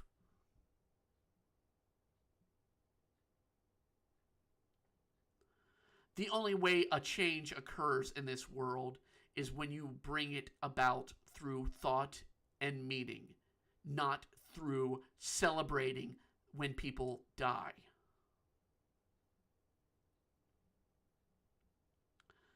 I don't doubt this stream could be very well pulled from YouTube and Twitch. Hell, if it's still on the air, I'm kind of impressed.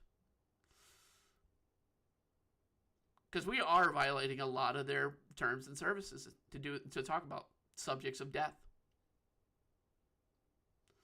And the meaning. Hell, we called out Twitch at the beginning with the whole Hassan Piker situation.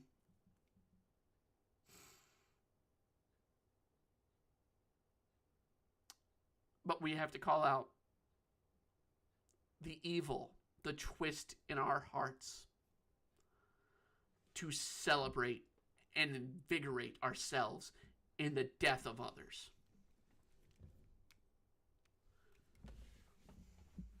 You want to be human? Respect all life. That's all it takes.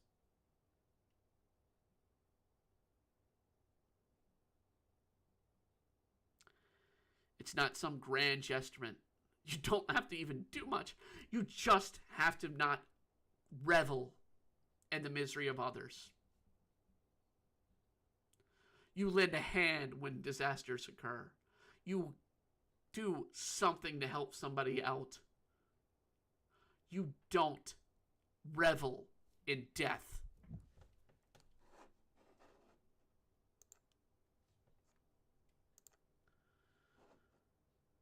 The stream is about burnt fish. Partially. This part of the stream is about burnt fish. This stream is about today's talking point, Bungok, is about celebrating death and hate. And that is exactly what happened in Burnt Fish's case. As I said, I don't know why. I don't even think anybody knows why Burnt Fish, otherwise known as Charlotte, stopped their or ended their life. But this shit needs to fucking stop.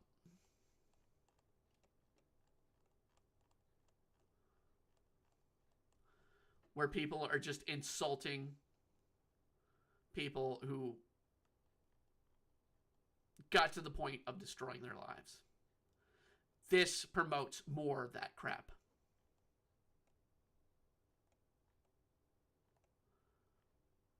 This is the reason why I don't support trans activism, but I support the Trevor Noah project, or the Noah project. Excuse me, not Trevor Noah project, the Noah project, or Trevor project. Excuse me, Trevor project, because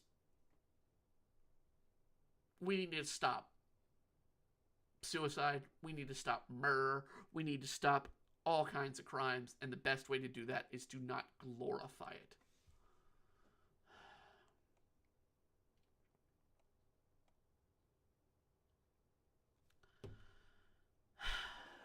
That being said,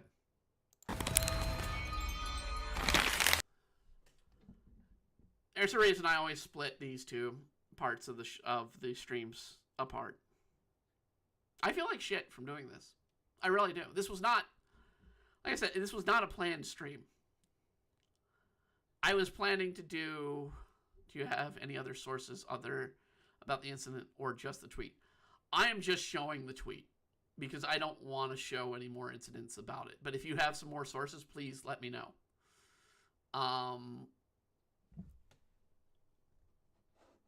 But, I mean, what I'm seeing here is enough to tell me what I can tell about the world at some points. Let me look it up. I mean, I'm gonna.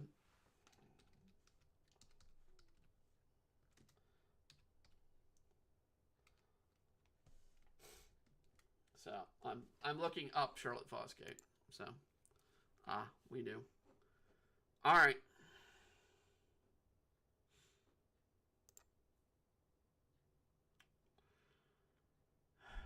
This is Trend Newsline. Tragic death of Charlotte Fosgate's mysterious suicide revealed. Charlotte Fosgate's memorial missing persons case updated and suicide awareness. The recent obituary of Charlotte Fosgate has brought to light the tragic circumstances surrounding her passing. Charlotte, who has been reported missing, was later found dead by suicide. The heartbreaking news resonated deeply within her community and among her loved ones, discussing mental health awareness and the importance of support systems. So I'm going to thank you for the link, Burgok. Let me try and copy it. I'm gonna look that one up. It's Reddit. Okay.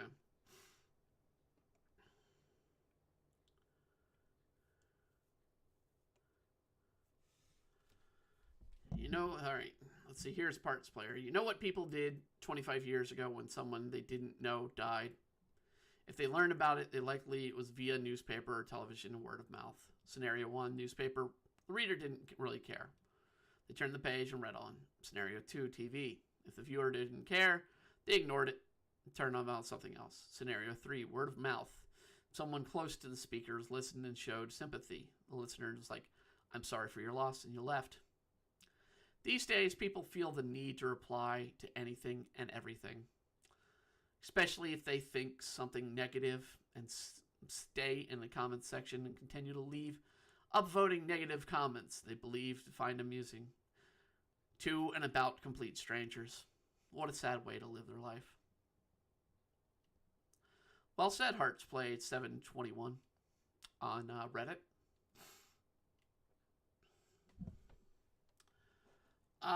Let's go back into this story here. I want to find out.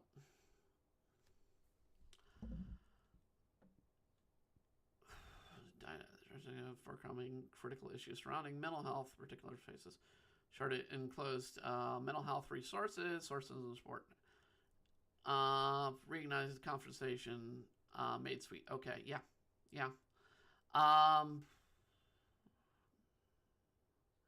So yeah, it's more about mental health situation. Sounds like it's mental health. Vigils and memorials, reach out, resource for mental health, encouraging conversations, remembering Charlotte, inclusion. Charlotte is not reflected on her life, is called to action, mental health crisis. So it's a mental health issue. Again, we don't know if trans had anything to do with it, but people made it about trans being the issue. And I gave my own examples here.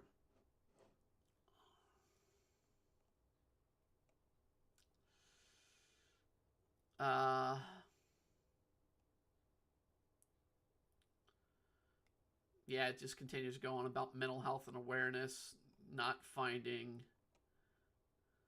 Yeah, it kind of repeats itself in the same article we pulled up. So yeah. It's again why I said it. To claim trans suicides are about being trans is bullshit. It's not always about being trans. It doesn't even. It could completely not even relate to being trans. It could be any number of other situations. People be like, oh, they're mental disorders. Everybody and their fucking mother has a mental disorder these days. Okay? Depression and anxiety hits us all. I called this out about 2 weeks ago when we had a situation where I talked about a murder case that I watched on YouTube, where a woman and then transgender people were involved in this murder case because it was trans people who didn't accept one person not transitioning fast enough in that case to have murdered a person.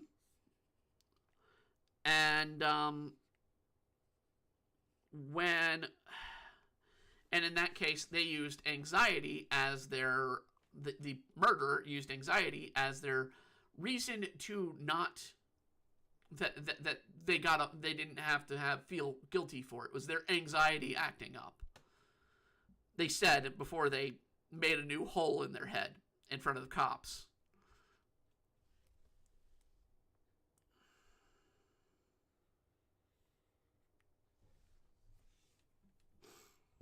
But in that case, that's murder and suicide of a murder person that didn't want to go and face their consequences in jail. They'd rather face their consequences in their afterlife.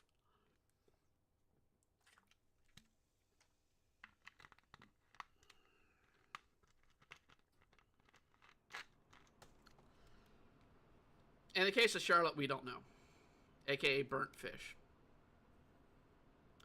What we do know is she's no longer with us.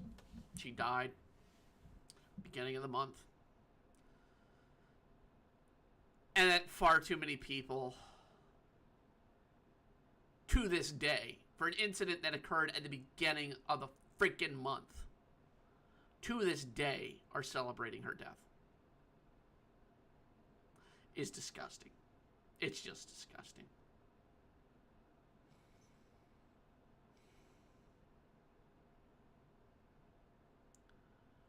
The loss of Charlotte, the loss of I don't even have the names of the two individuals that were murdered at the Jewish Museum in D.C.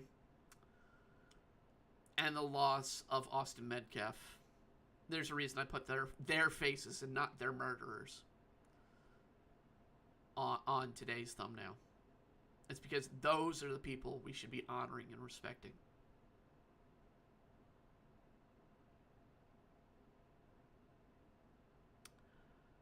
You honor life when someone dies. Even if they had a hard life, you honor that life.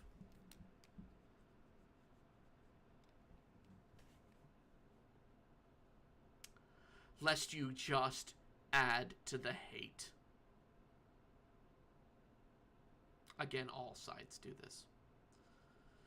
And to show both sides in the stream, I certainly hope those that think I just go on one side or the other on these streams and call out stuff, especially when I talk about trans issues from my own personal experiences as a trans woman.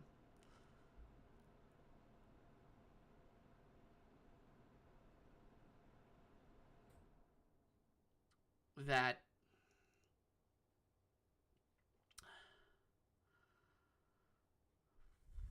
we need to look away from what makes us different, looks at what makes us same. We're all human beings. And we should respect that part of us. If Hitler was alive today and had just been killed,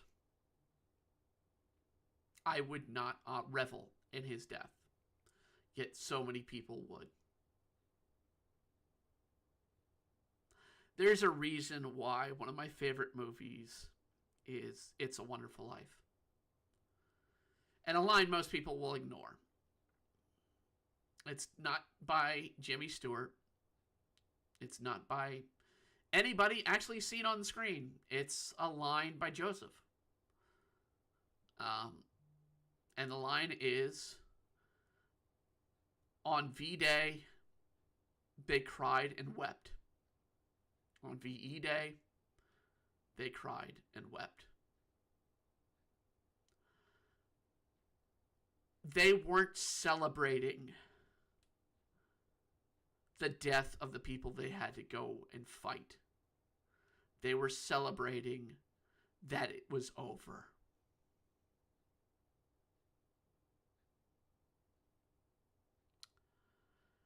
And I hope you all take that with you a bit today. I'd like to promise that we'd have a less serious topic for the future. But as I said, I'm going to have to address trans suicide a bit more in depth. I don't know if I'm going to do it next week. It's on the list to get to. I have some fun stuff to get to and some nonsense stuff when it's a little bit more quiet, a little less evasive. But when we have too many people reveling in hate, as they do these days, especially on social media,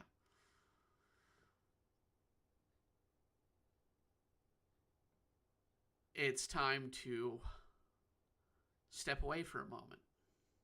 Find some peace in something else. Be it going off of social media for a bit, be it finding a quiet space.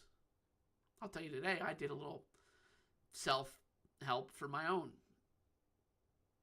I woke up today, I bled out yesterday from exercising because I have an internal gut incident that causes this stuff. And I worked out too much the day before and I was bleeding internally and still kind of am. So today, I just made today about relaxing a bit. I chilled out to people, some news and some stupid videos on the internet. I drank a nice hot tea, green tea with some honey. And I just slowly absorbed life in a different way. When I go on walks, I try to not listen to anything else. I'll listen maybe to some music I have, something I enjoy or something I created. A lot of the music you'll hear when I play it, I mean, you'll hear it coming up now.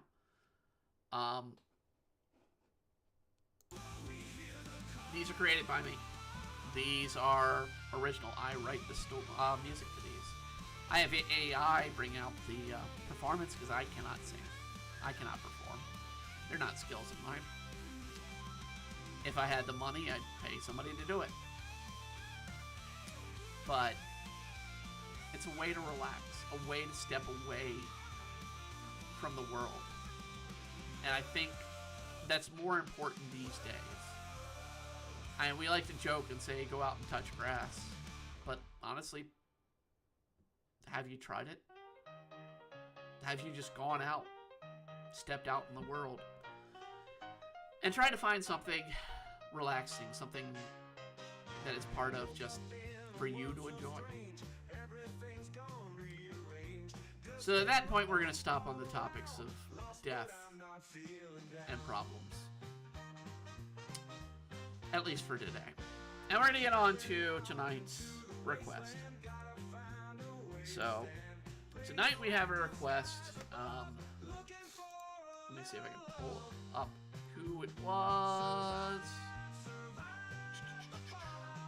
So as always, our second half of Triple Draw is what used to be what was Dining and Doodles, which was drawing a request by a fan and bringing it to life and whatnot. Tonight, instead of an original character, we have two notable characters from the series of Shaman King.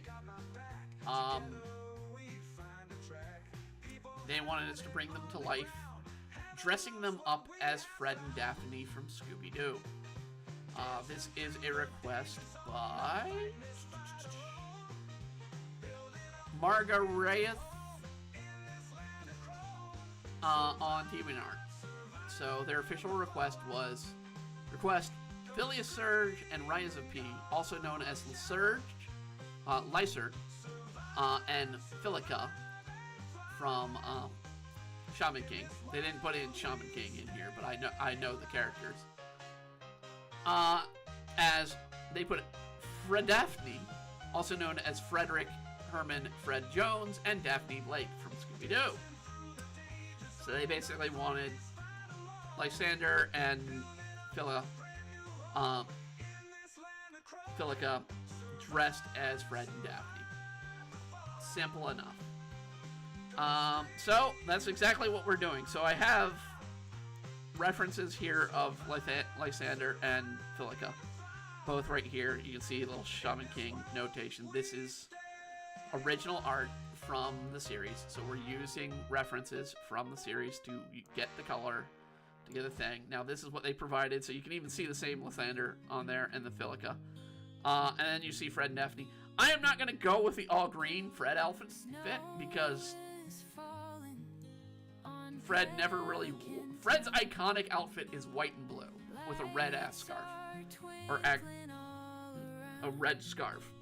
So, I mean, that is Fred's iconic outfit. And Daphne, we're putting her in the iconic outfit.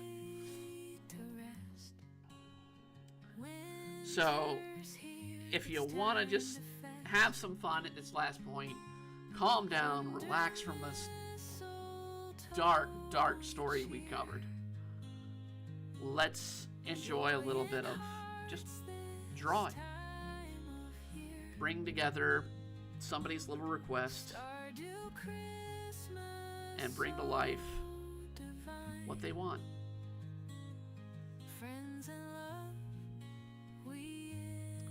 So yeah, like I said, I've not been well the last few weeks, and it's been my physical health. I have, as I've said before, I have gastroparesis, and a couple other things, including asthma and nerve damage thanks to the COVID vaccine, as we talked about earlier in the stream.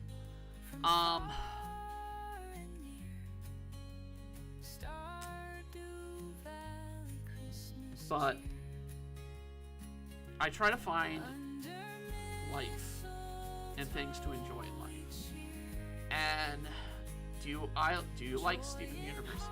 I have drawn a lot of Steven Universe. I have tried to enjoy Steven Universe, but Steven Universe is And tomorrow night we're going to be talking about the second season of Adventure Time on the Anime Anticlimax podcast. Well, animation anticlimax. We'll be back to anime in the next two months, though. For the next 2 months, though, on that podcast. We're going to be talking about Adventure Time tomorrow. As long as it happens tomorrow night. Of course, I'm on there as sort of the animation art expert on that podcast. And so we're going to talk about a little bit of that. Did you complete the show, though? No. And the part of the reason why I haven't been able to complete Steven Universe is it's been hard to get through at times. I am, of course, never been the audience for Steven Universe. I've watched several episodes, some of them good, some of them horrifically bad.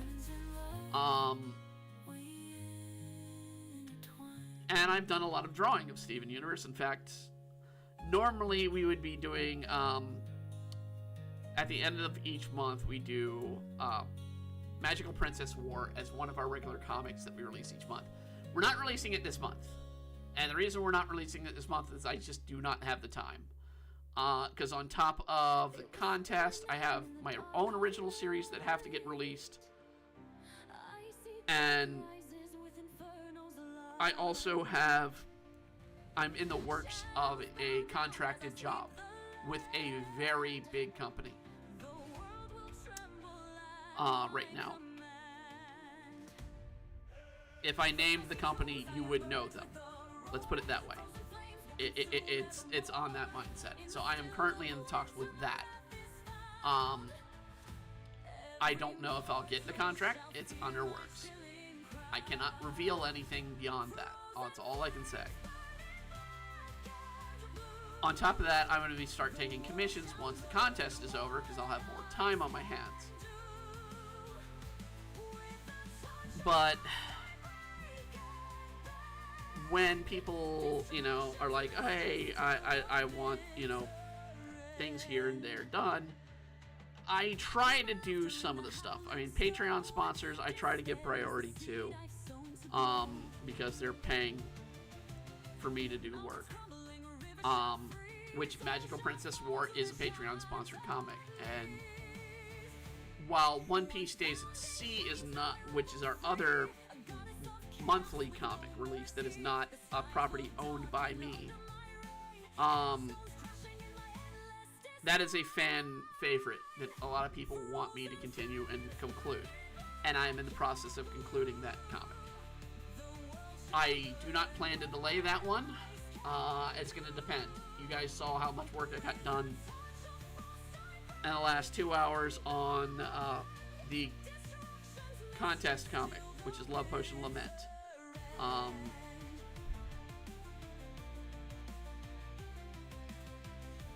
I don't know if I'll have enough time. We'll see. It's going to depend upon, one, the contract that I'm in talks of, and two, whether or not the contest is going to keep taking me forever. Where's my Lithlander? Okay, he's got thin eyebrows. A majority of the music you guys hear and that I play on this and our Stardew Valley stream is inspired by my own creations, Demon Blade and Witchin. Love Potion Lament is a prequel to Witchin. And Witchin is more your comedy, jokey sort of life story. And Demon Blade is more action and adventure / drama story. So while there is comedy and elements in Demon Blade, and yeah, some of the stuff's funny, a lot of it is not strictly comedy. A lot of it is very dark stories and dark places that I can get to because I've lived through some of that stuff.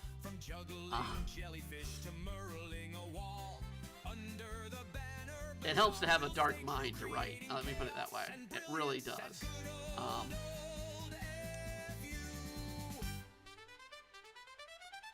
Alright. I realize I'm gonna have to do Fred's not here because he tends to wear it on the left. Well, no, right. He tends to wear it on the right side of his body. My left, his right.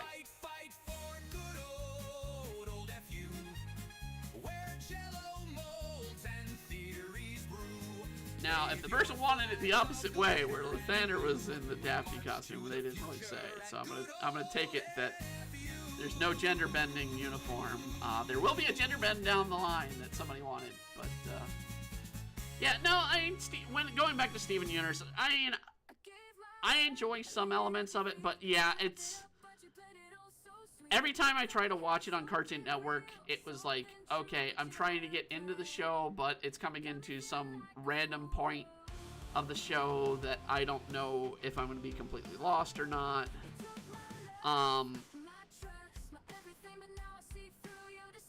And there's so many episodes where it's very much aimed at children and stays aimed at children. Rebecca Sugar's writing style, while it has mature moments and mature storytelling, she tends to be a little which is ironic because her art style goes the opposite way of her writing style. Her writing style tends to be very childish, whereas her art can go very adult-ish. Too adult at times, not to my shame, but more to her shame, I guess. Because she is known to have drawn Ed and Eddie hentai. I try to stay away from drawing child characters in hentai. If I have an adult commission or an adult piece, I try not to draw children. That is one of my given rules from the get-go. And that's a rule I have. There are many people who don't have that rule and don't have that problem, but I have my own points because I do not support nor do I acknowledge any pedophilia. The episodes that I've seen of Steven Universe regularly, I can tell you a lot of them were the more repeated episodes that I can think of. Stevani was one that I regularly saw. The first episode I've seen regularly a lot of times, the Cookie Cat episode. Pearl Training, what's her name? Connie. Pearl Training Connie. I've seen that a lot in the show. Them living in the barn for a while. Or on the farm, or wherever they were at that point. Seen a lot of those episodes.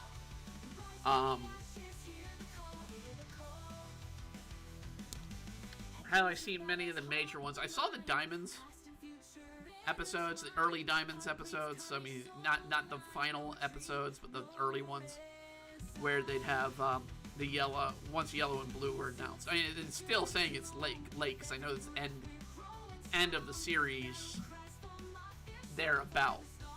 And I know what happens in most of the story, because I've had to research it and whatnot for things like Magical Princess War, where I have the characters appear.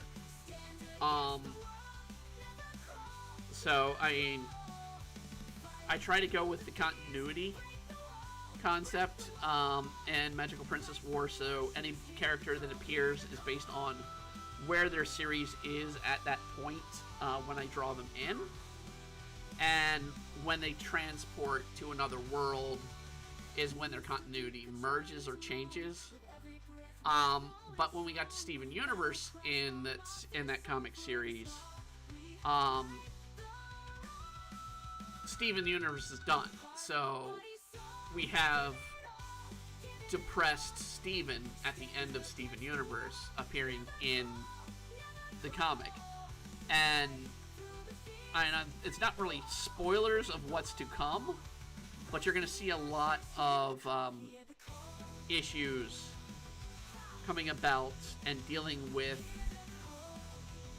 self-destruction and self-hate in Steven. Because they have that problem. That's what they're dealing with. That's how Steven Universe ended.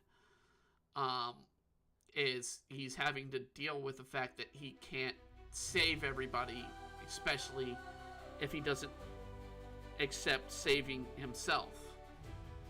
And a lot of that's going to be really coming to play with the aftermath of what's currently going on in the comic. You're going to see a moment with Marco from Star versus the World, who's been part of one of our main characters, because that's what was requested, is their main character. One of the main characters was Star and Marco in this world. And so we have the moment in the comic right now where Star has left the group. That what she thought she was doing to be a good friend, be someone that they love and enjoy being with Marco at a moment of what they thought was the right thing to do for their friendship, turns out to be a splitting point in their relationship.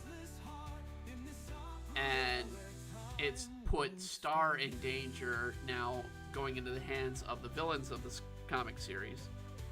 And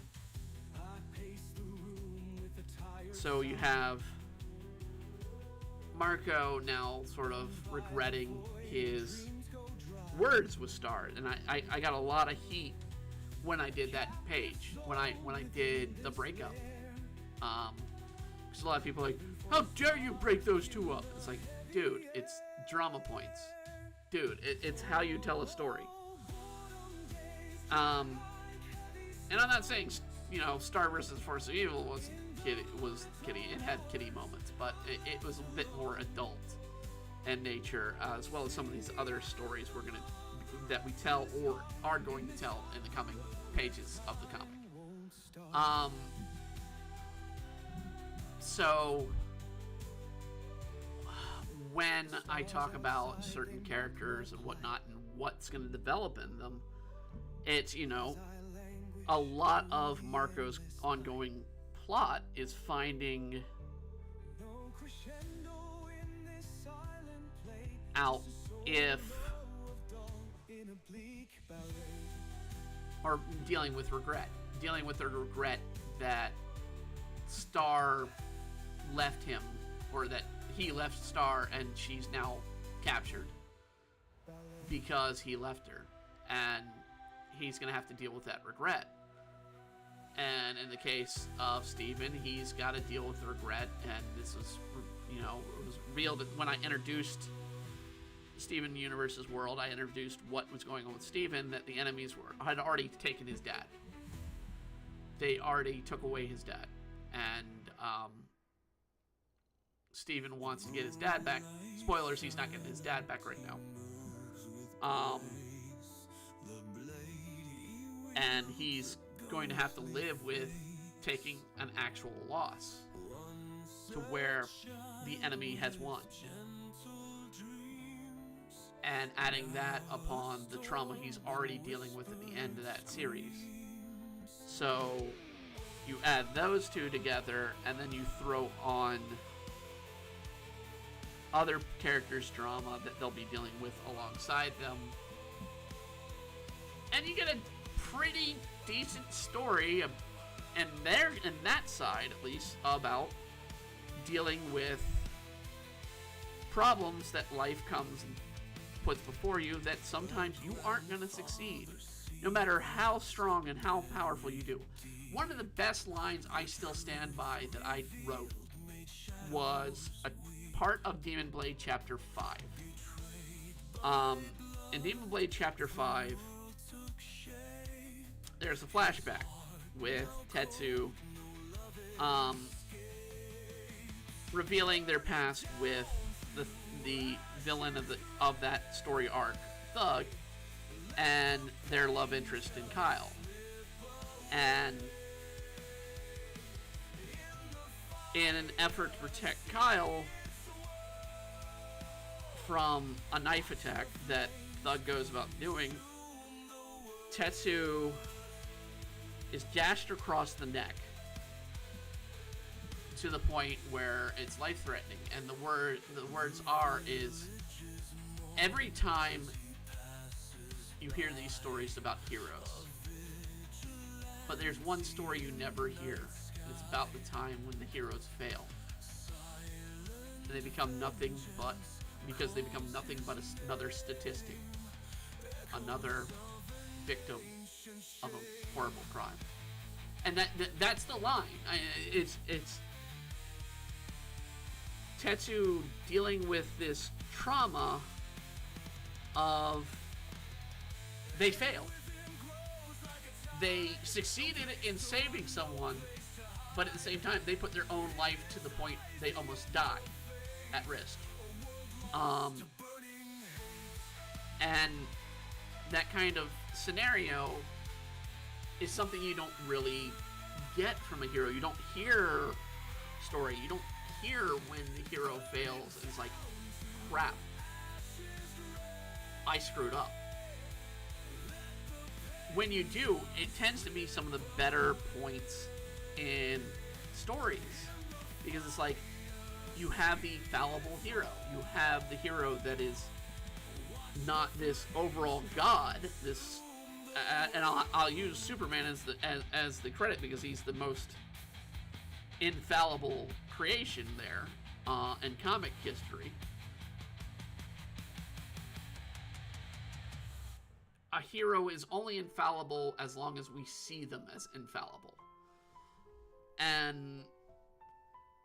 But an interesting hero is one that can learn from their weaknesses, learn from their failures, and grow and become stronger. And that's very much what Chapter 5, 6, and 7 did in Demon Blade. Where it talked about, I failed. The character, I failed at it. I became a victim. I let them win. And at the same time, they're told not to have a relationship with the person they love by the person's father after saving them. They're told that the person they love is told that they're dead, that they never survived. And for a child that age, that Tetsu is at the time, which is 7, it's devastating. You tell somebody that their whole world is the thing they love, and you destroy that love. It's going to destroy them. It really is. And the reason I tell that story is because it's, as Tetsu as a character is in the story, they are a very broken individual when they start the series. So we can see them grow, see them become stronger, and grow from their weaknesses, grow from their mistakes. And that's very much what happens in Chapter 7 when it comes down to it, when the final fight is between this all-powerful brute of a man that is Thug in the series, or Thaddeus Harris Glenn. I note a couple things. One, Tetsu never addresses Thug as Thug. He only addresses him as Thad by using his name. So, because he knows what pisses Thad off is the fact that the world is making Thad a villain. By calling him the nickname, by treating him as this big bully when he didn't want to be that way, but the world made him that way. At the same time, he feeds into that concept by going by the beliefs of his mom's teaching and to hate things that are wrong, to hate things they disbelieve in. And that's what Thad does. They fully believe in what their mom's teaching is, and they don't listen to their dad. And come chapter 7, it's revealed, one, who Thad's dad is, and what happened to Thad's dad. And Thad's dad, continuing tonight's story arc, committed suicide. He was a trans woman that committed suicide in that story. And the reason they committed suicide is because they were trying to reach their son to not be full of hate, to not despise people that are different. And their son wouldn't listen. They continued to go down the path for years into this hateful, vengeful person. And the dad's like trying to make them listen. And in the last moment, they go broken, and you see how broken his dad is in that one page. And it's just, and Thad even says, "You look like a mess." And it's because the dad knows, my son is one step away from destroying his life completely. And he's trying to stop that. And he doesn't really see it. He still gets his consequences. He's still going to be punished in the end for his crimes. But you see that moment at the end where Thad starts to go back down to the same ways he was when he tormented Tetsu years before. And pulls out a knife again on his friends and basically says, I will not accept anyone defeating me but you. You are the one person that can defeat me. And it's because he accepts the concept that Tetsu wants to be a hero. They want to save the day, but you can't save the day if you don't see the full picture. And Tetsu sees it, but they know the threat that Thad's placing, and they do a wonderful panel. In fact, I sent it in for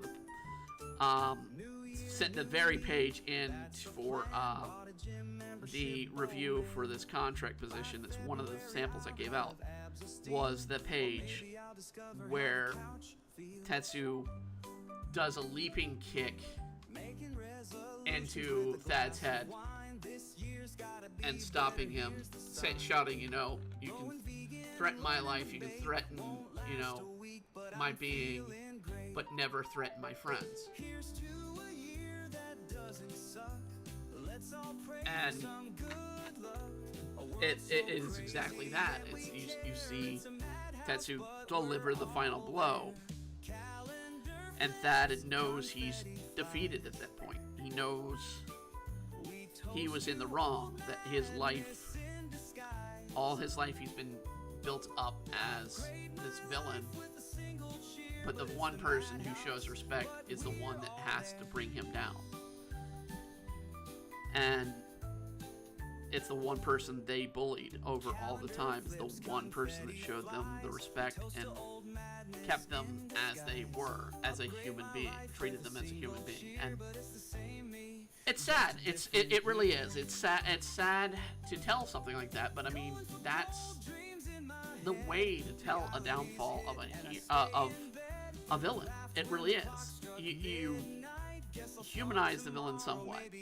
Now, I've got this hand way too damn big.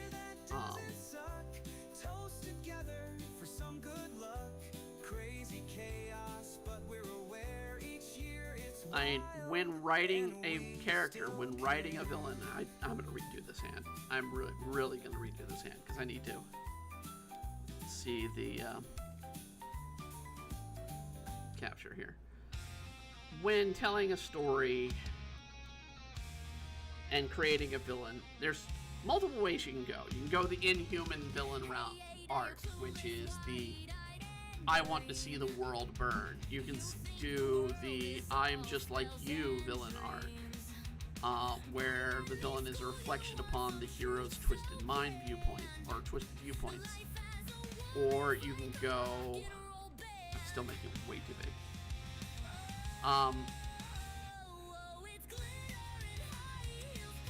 You can go the route of the fallen hero, where they have a concept of their world, they're trying to do their justice, and sometimes their justice is not what equates to true justice, but what they feel is justice. And in a little way, that is very much Thad and Demon Blade's story. Is he, while he's a bully and he's a, you know, what everybody would take as, you know, a proper villain, he's only going by his own viewpoint and what he's been raised and taught.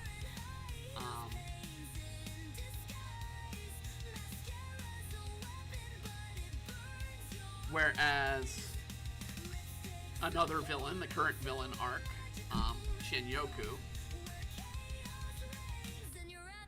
the fallen samurai who comes from Mai's backstory,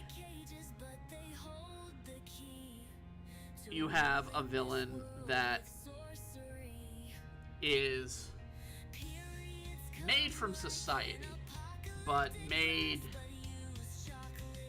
a willing acceptance to the corruption of the society and the evil that they bring into their lives. Both are kind of willing in a sense, but in the case of Yoku, he's someone who absolutely accepts the darkness of the world that he helped bring forth, or that helped make him and bring it forth to others. And it's just that mindset, that evil. I do see I need to put the Lysander's device on his right hand or left hand.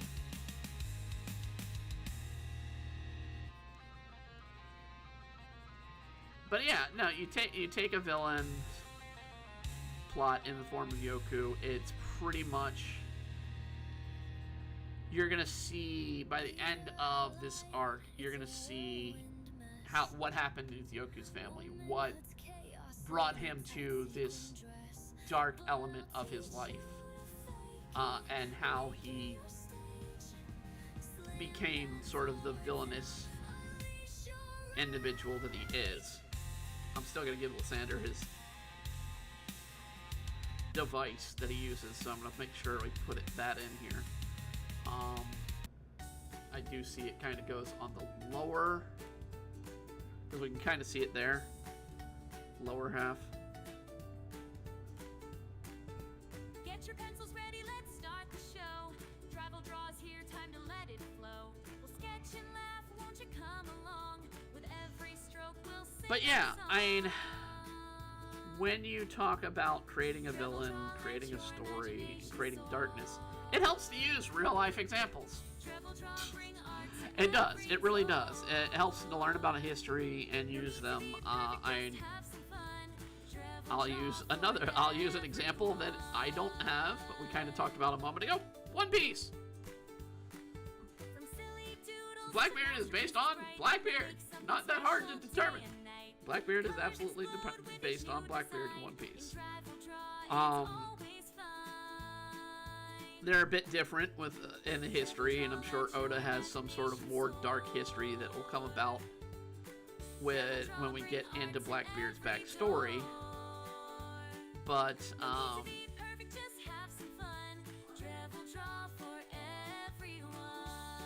knowing the concept of, hey, this is someone who is absolutely evil, twisted in their viewpoints. They're going to destroy the world for what other gain they can get. We don't know exactly what Blackbeard's after, which is one of the things that is kind of a mystery that the people don't understand right now. Is we don't know Blackbeard's motives. We know what he has somewhat power-wise. We don't know his motives behind what he does. But if we use the historical reference of Blackbeard that he's based on, Edward Teach, a lot of Teach's actions were about dominance and power, wanting dominance and power. Be it in dominance in the,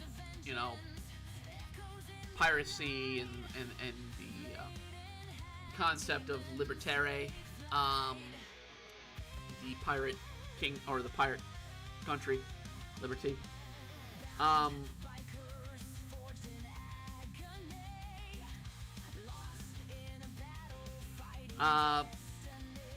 It's a lot of what he did was for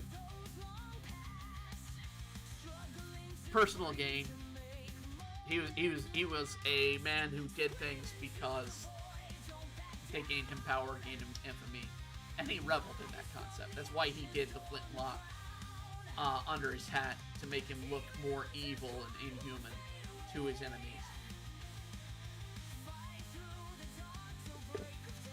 That's why you see pirates wear red shirts, to hide the blood, so they don't look human when they came to the fight. It was an intimidation tactic.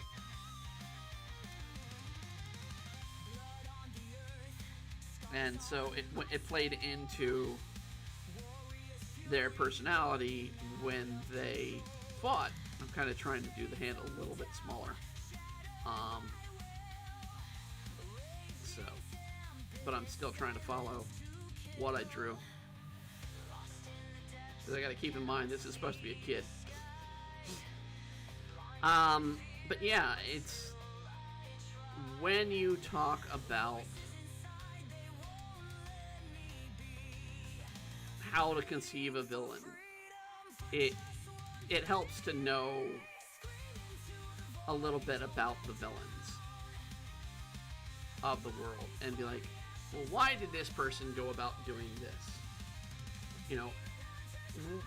It's the math problem. It's solve X, solve the equation for X. Blank, such and such equals X. So what is the equaling X? Well, in the case of Blackbeard, it's for power. So X is power. That was his goal, that was his dream. Blackbeard in One Piece, we don't know. We don't know if it's power, if it's freedom, if it's domination. Considering Luffy is all about freedom, Blackbeard, a lot of people believe Blackbeard is domination, but I think Emu's more domination, and Blackbeard's more chaos. Maybe even, well, one could also, it's a tough to call, because we also have Emu being introduced late game. And it's like, well, what does Emu represent? And while Blackbeard is, a lot of people say Blackbeard's the final villain, a lot can also say that no, maybe the Navy or the world government is the final villain of One Piece. I always say the real villain of One Piece is Roger's shadow. Because that's the setup from episode 1. You're out there to accomplish what Roger accomplished and be greater than that. That is the villain of One Piece. Now, will Luffy do it?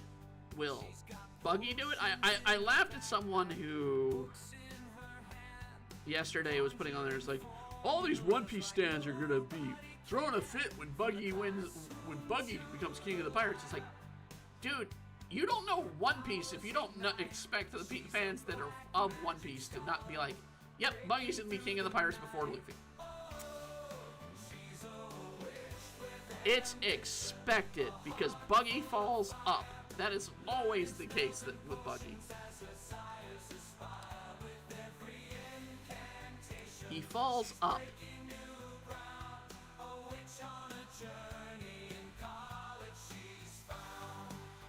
That's why people love Buggy. He is pretty much, he wouldn't be where he is if it weren't for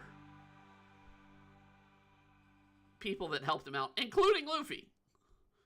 Buggy would still be in Impel Down. Well, Buggy would have gone to Impel Down and wouldn't have even left East Blue if it weren't for Luffy, honestly.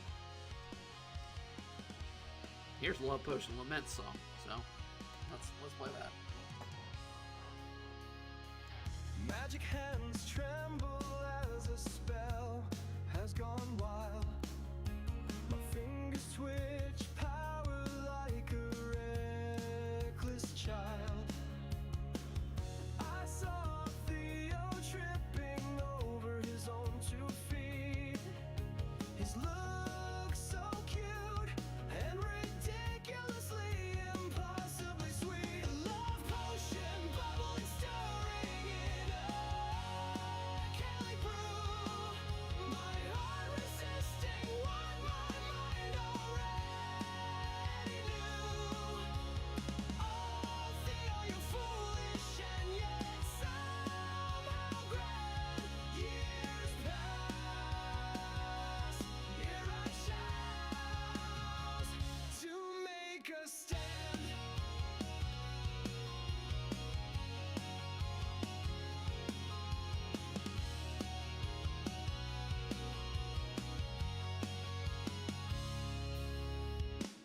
Potions explode, shards fly past my face. Theo grinning with charm in this strange place. Their hair a mess, their robes catch on fire. Unpredictably cute, you spark my desire. A love potion bubbling, stirring, chaotic brew. My heart resisting what my mind already knew. Oh, Theo, you're foolish and yet I can't help but fall in love with you. Years pass, and here I make a stand and reach out to you to take my hand.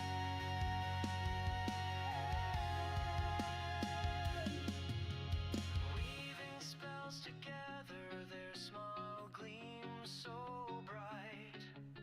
I fall into a magical full spell in love under starlight.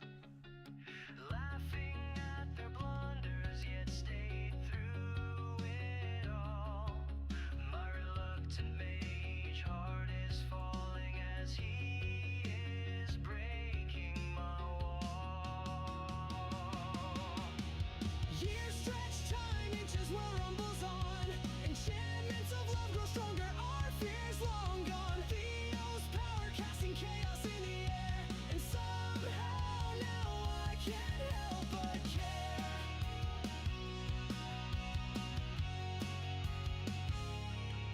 So, Love Potion Lament, and there's no villain in that story. It's a romantic comedy story. I built a fortress high and wide, And ironically, we go into a villain song now. where shadows can't dare. So yeah, it's a romantic comedy about, falling in love for the first time and not knowing it. And that's what Love Potion Lament's about. This song is Tempest Rage, which is about Mai and Ino's father in Demon Blade, and how he tried to protect his daughters from the world. He tried to keep them from it, and now the world is kind of thrust upon them this new life, this new goal, and Tetsu, being the Blade Master, has brought up a new threat to them. And this is their father confronting the concept that now he has to deal with the fact their daughters are having to trust the very people he believes will destroy them. But I'd rather fight till I am dead. Tempest rage, it twists the skies. A fire burning in my eyes. No hero comes to take this stage. They'll face the storm I've made in rage. Yet one appears with steadfast will. His hands won't rest, his heart is still. He fights beside when night has stayed. But I see danger in his aid.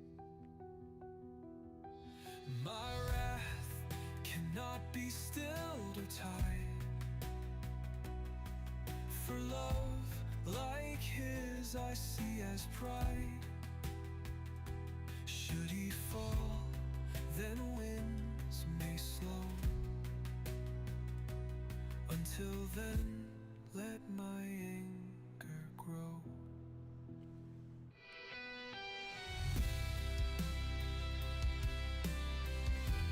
And I mean, this is appropriate again for tonight. In the case of Tempest, Spring Tempest, who is Mai and Ino's father in the story of Demon Blade. In the story of Demon Blade, it sets up the premise that magical creatures and spirits and all those, they exist, but they went into hiding as technology improved. And they started to fear that humanity would destroy them completely. And they become isolationists in their world. And that it would ultimately destroy them. And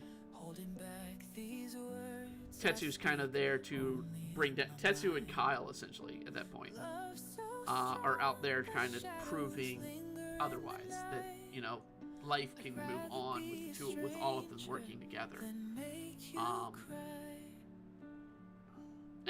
And others. Roland's another character that would help out in that sense, because Roland and Ino have a romantic relationship, while Mai has romantic feelings for Kyle, or for Tetsu. And so they too would be like, oh, well, you know, we have feelings for this person, you know. And so out of fear, you have this sort of hatred of mankind with the spirits that come into play,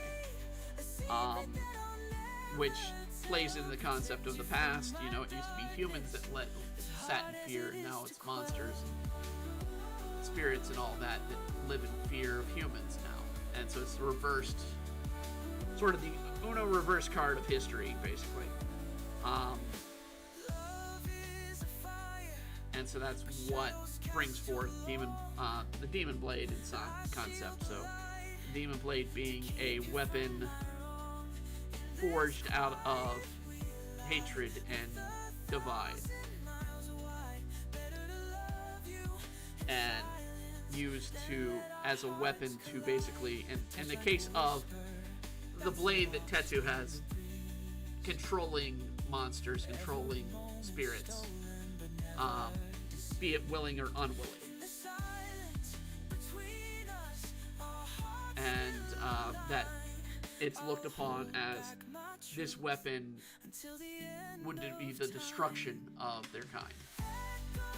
So, and it's a matter of how that person who wields it, how they control it, and whether or not they can stay sane, because it plays in the concept of the actual concept of a demon blade, which is a demon blade would drive its wielders mad from the use of such a weapon that it would make them want to kill, make them want to take lives. And I screwed that up right there. Let's just take another one from there. There we go. All right. So what else we need to do for Lysander? Twisting the knife through me, heart bleeding out as I watch him flee. Turn my soul into an icy cage, left me wounded, burning with rage. Years drift by, shadows haunt my dreams, revenge fueled by silent screams. Haunted nights fueled by bitter cries. Yep, too far. Did not close that. So I mean, this song being my and her hatred of Yoku that brings her on. Very much my story is about self-destruction and hate that's carries on into revenge for the wrongs that have been done to you, how you can get over it, and that kind of stuff. So I mean, each character has that kind of element. I've addressed it before. It's like Tetsu is about self-forgiveness. Mai is very much about forgiveness of one's past. Past injustices. Is about forgiveness of the family. Kyle is forgiveness about what happened to bring them into this world. So I mean, a mother who abandons him in his case. And Roos is about forgiveness about the unfortunate events of one's life that one can't control. So it's very much about telling the stories of finding forgiveness in oneself. And many people will be like, "Oh, only God can do it." Only God. No, you can do it. Doesn't matter who you believe in, what you believe in. Finding forgiveness doesn't have to be spiritual. It can be wholly personal.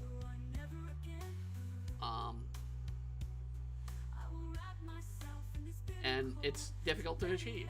It's absolutely difficult. That's why I chose Mai and Tetsu's to be so difficult to deal with. To deal with the finding, forgiveness in oneself and finding forgiveness in those that wrong you are the hardest ones to come by.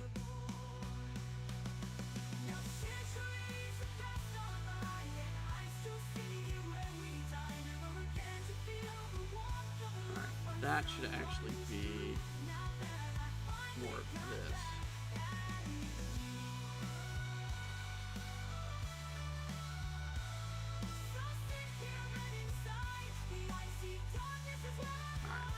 Get the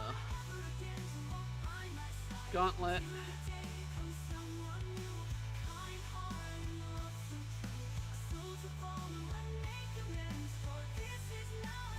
So I think overall, if you take anything from the night stream,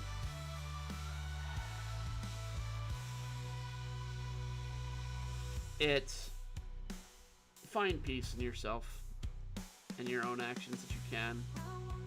Find forgiveness in others, even if they do you wrong.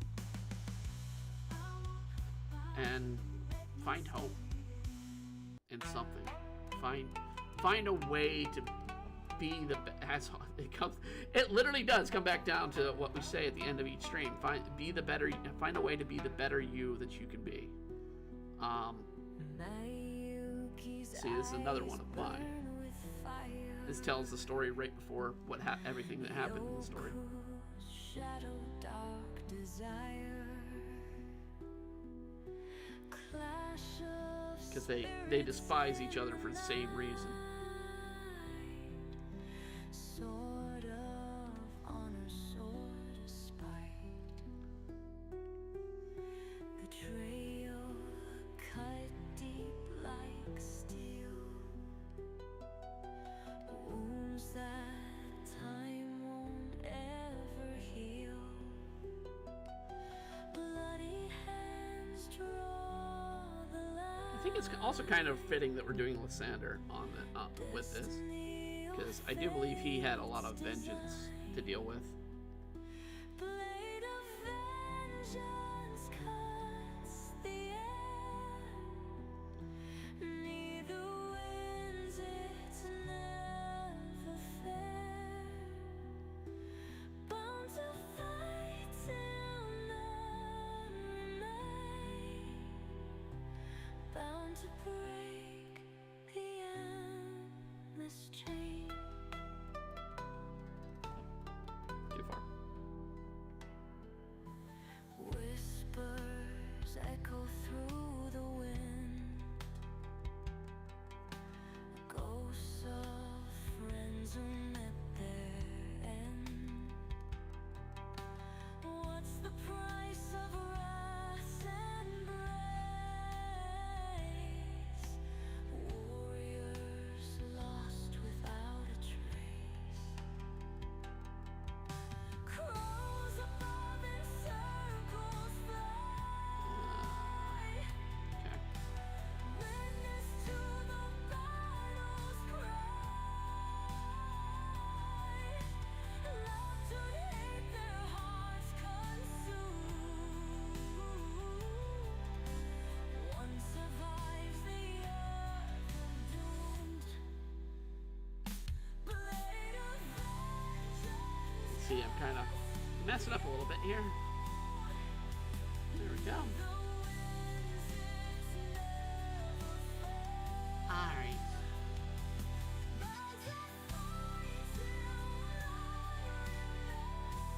Alright, let's see, make sure I'm getting her eyes right, because her eyes are unique. Alright.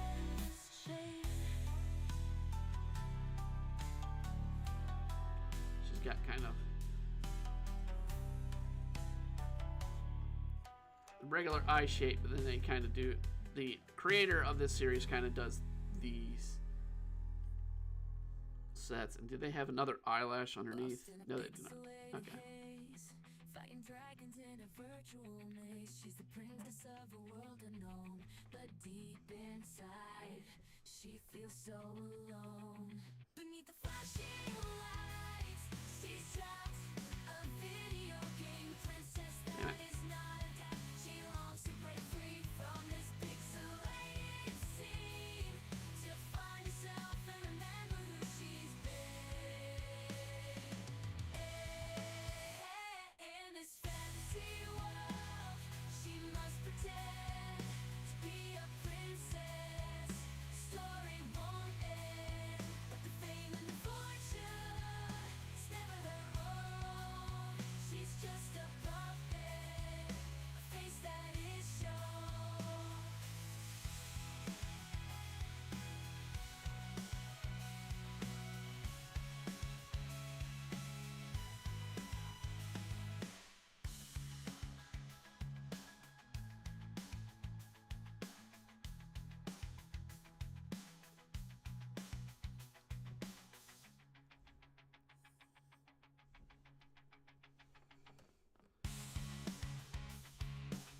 Okay, I need to come a bit higher on the cheek. The fame and the fortune, it's never her own. She's just a puppet, a face that is shown. I'm gonna kind of do her hair mixing with that. Shoot, let's do what I think it did. No, okay, it's not. Okay, I'm gonna say this just in case for right now. Everything's gonna get saved, so I'm gonna go ahead and close some of these because you guys don't really need to. Yep. I just closed what I was working on. Okay.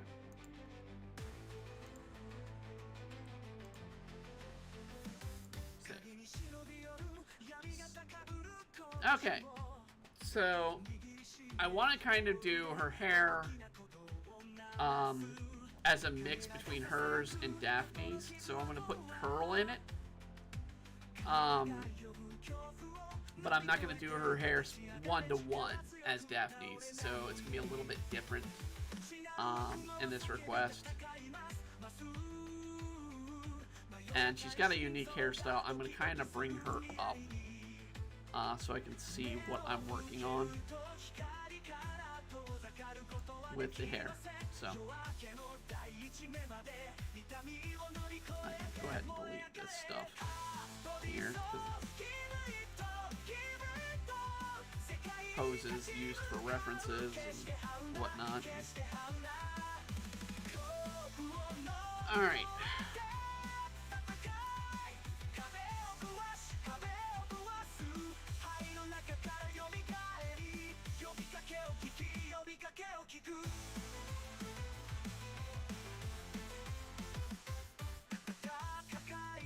So I'm gonna draw her ear out, but why is this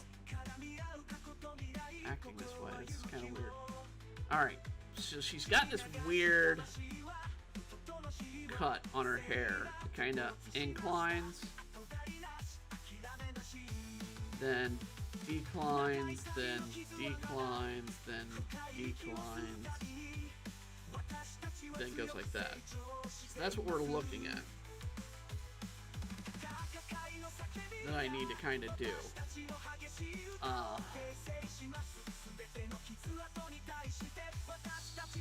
don't know why I'm having so much problems with oh crap, this is all on another layer.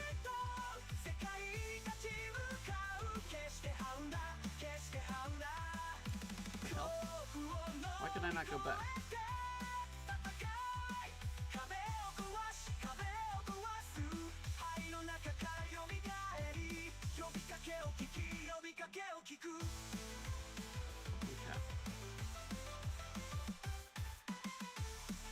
Do her hair up, another incline, then a decline.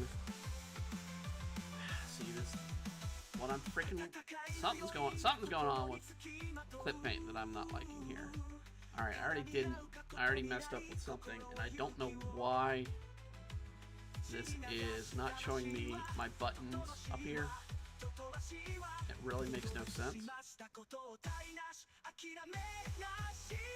I can use the button, the buttons, but the commands, but I can't seem to use the buttons for some reason.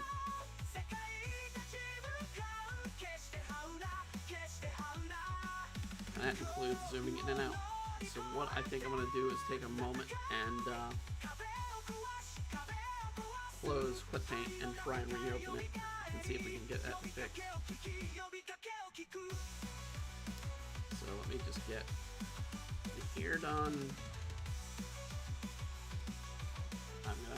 Oh wow, I got it now. Never mind. It's giving it to me now. I don't know why. It wouldn't do it. How about no? It still won't let me zoom in and out. Or move it by finger. I don't know why.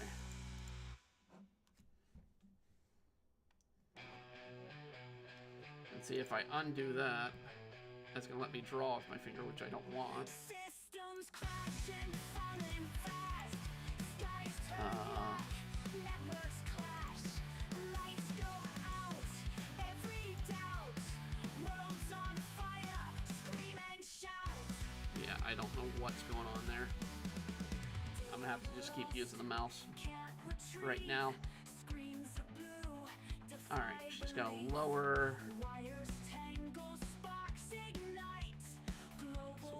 So go there. Then we'll do the hair bow or the hairband.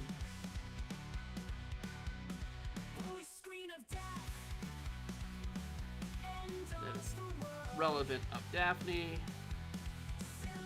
And I'm going to I'm just gonna restart it. I'm gonna restart ClipPaint, so we're gonna save. I'll just restart. We usually have a crash here and there on the stream. ClipPaint needs to fix some crashes, some problems. Chrome and plastic start to melt. Futures melting can't be quelled. Codes corrupted, errors flow. Panic rises, system slow. Neon nightmare circuits fry. See, now I can move it. Now I can move it. That's my fingers moving it. Alright. Ironically, this is the one of the few songs that has nothing to do with it. This is just me randomly thinking things. Alright, so Daphne wears her scarf. And she has more of a scarf. Kind of like this. Where it's down. Over. End of the world. Silicon graveyard. Flags unfurled. Oh.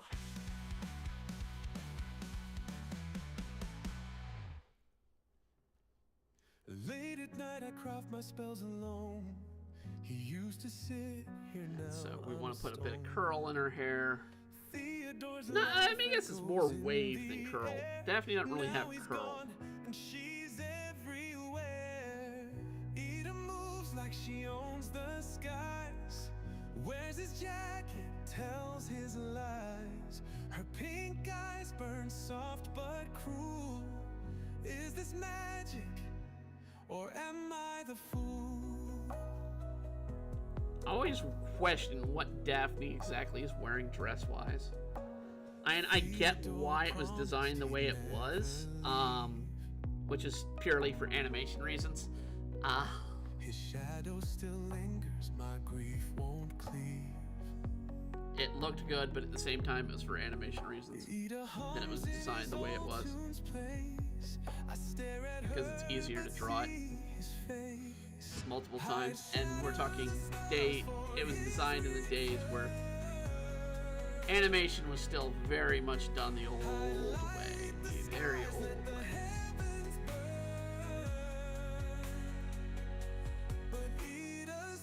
Okay, we've got cuffs on hands.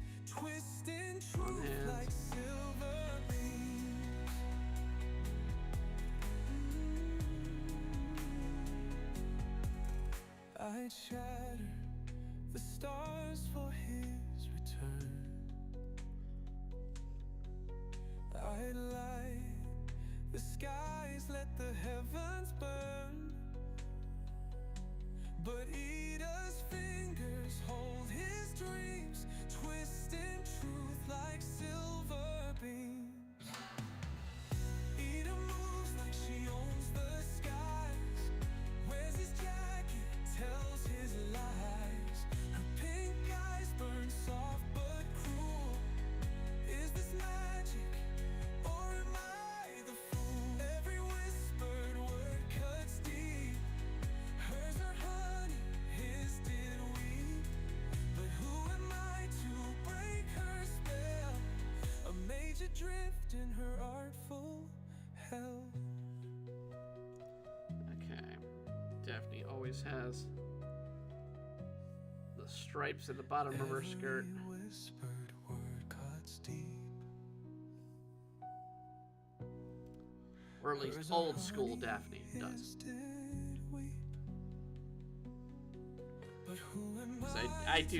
I will say Daphne probably has gone through the most of the costume changes in Scooby-Doo series than anybody else. No, let's not do that one. We'll do. Shoot. Doesn't matter. Do the one that kind of stretches around the claw.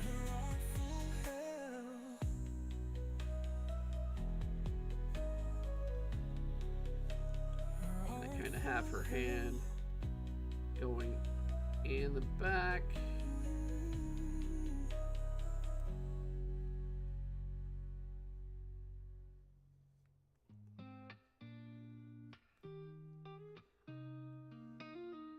Trees go downstream and thanks for time we spend. I don't remember much about this character. I really don't. It feels just right. I know she was Horohoro's sister.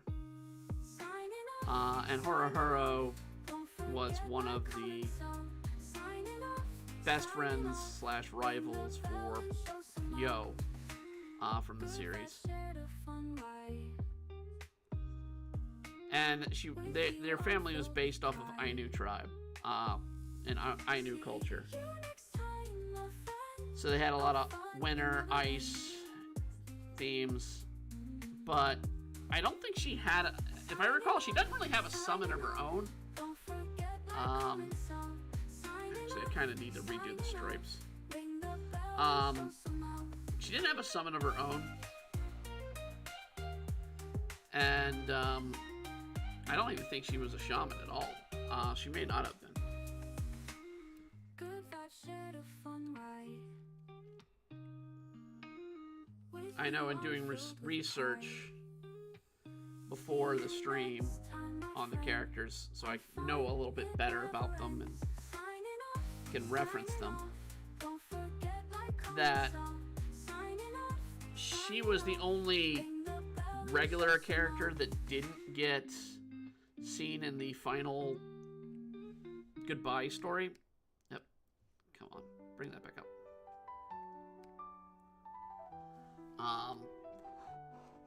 The story that kind of ended the whole series.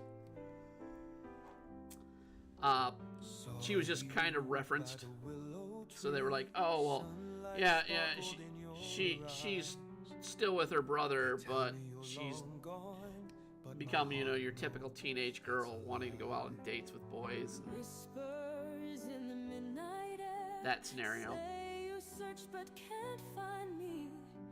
I'm not a ghost, love, I'm right here, fighting for our destiny. Our love is bound by chains so strong. In a world that says we're wrong, we'll break those bars and prove them true. My heart is set on loving you. Father tells me you're no more lost to shadows. I can see a lot of the character development or character design development and possible influences of the creator that brought about their style for their character.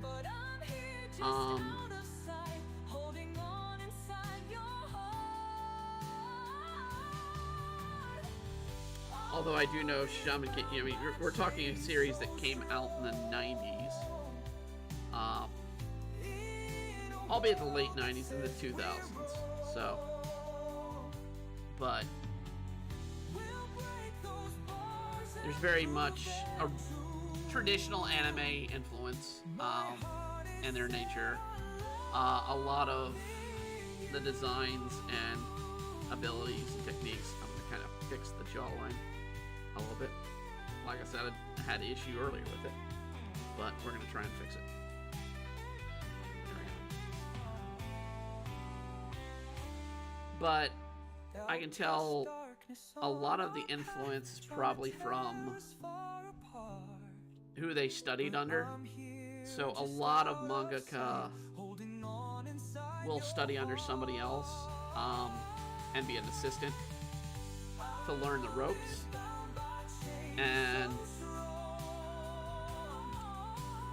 I don't remember the creator of Shaman King who their influences are exactly. But I mean, it could be very much the creator of Kenshin is probably one. It could have been Togashi, who did Hunter x Hunter, and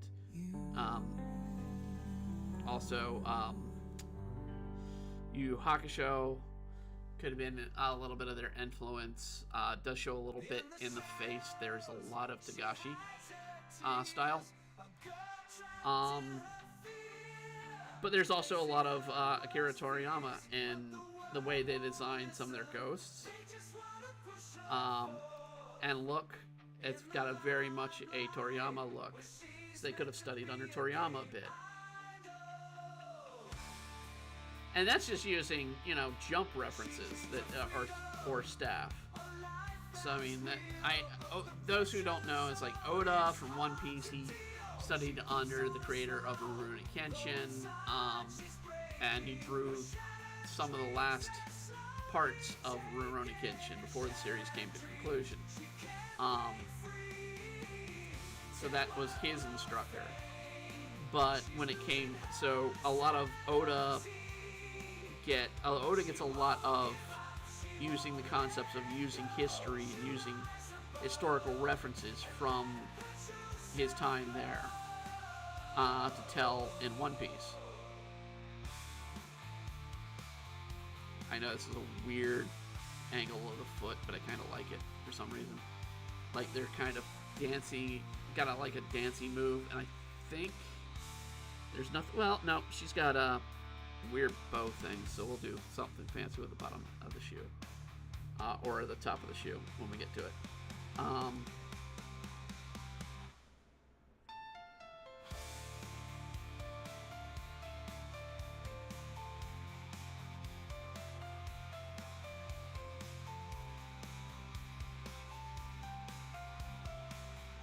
But it's always interesting to see people, how they're influenced and whatnot.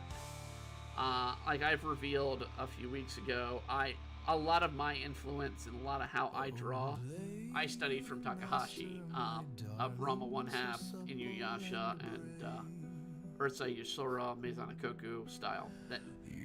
That's where my style originates from. I've added elements from Sailor Moon and elements from a little bit of Yu Yu Hakusho. One Piece is not actually part of my influences because I was designing my style the same time Oda was. So I'm only about 2 or 3 years younger than Oda in age. And so I just came up with my design, and I had to do mine as an American without an influence in Japan, and just kind of, this was back in the day where you had to buy videotapes of either sub or dub. You don't get a choice of a series. And so a lot of those 90s series really influenced me that came out at the time, like Ranma 1/2. Like, I even can't say Inuyasha did, because Inuyasha came out as I developed the side. Characters like Demon Blade. Before. I designed it before Inuyasha started. So, I mean, it was, there. A little bit of Oh My Goddess is in there, so the creator of that, Keisuke Fujishima, a little bit of that comes into play. And, God, I do not like how that ankle is. I really don't.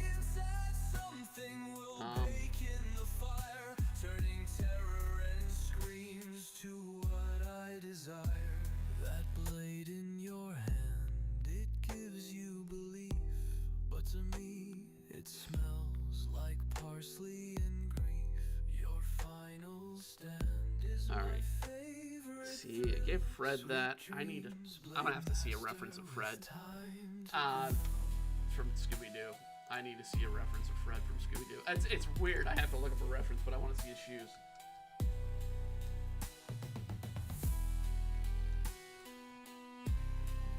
Brown. Light brown, to be honest.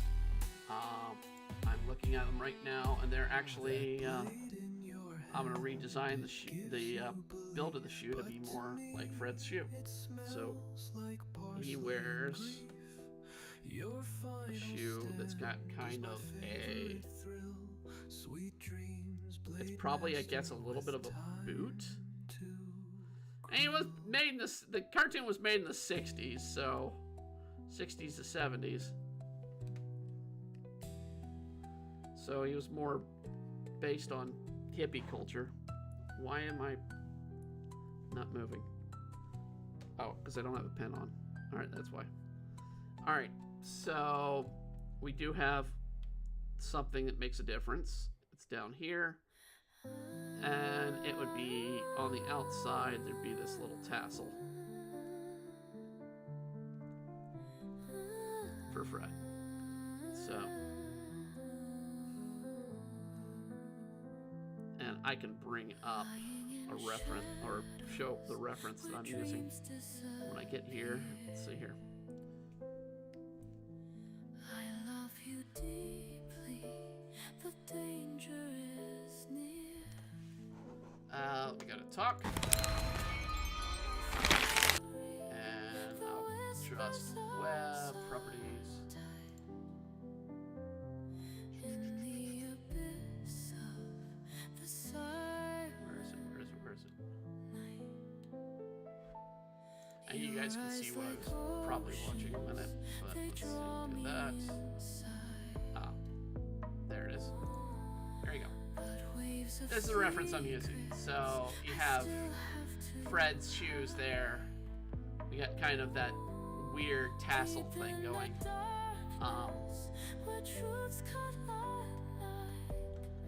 So I was wondering, it's like, what does Fred's shoes look like? Let's do that. So that's what we're doing. Whispers in the night, secrets held tight, love without light in the darkest night. If you knew the storm that I conceal, would you still stand or would you reel?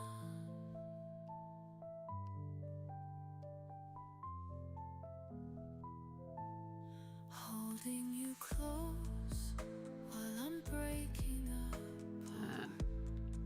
I don't know what they did for the colors here. This is a really... Oh, wait. Go back to drawing here. I don't understand the coloring scheme. Why Fred is all green and why Daphne is in this indigo blue. Daphne is traditionally in a purple. I want to make sure I'm getting the right color purple here.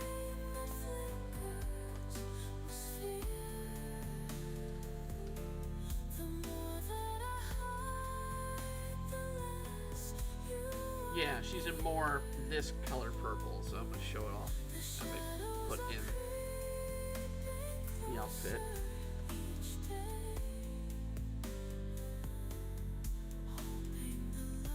I need to fix the dress though. Looks awkward there. Okay. Do I risk it all to save you from the peril I call? Or keep on pretending So she's more this color with a light velvet or light purple. Oh, I'm actually got it reversed there. Hold on a second. This needs to be that color and that color. So I need to fix that. So that actually is...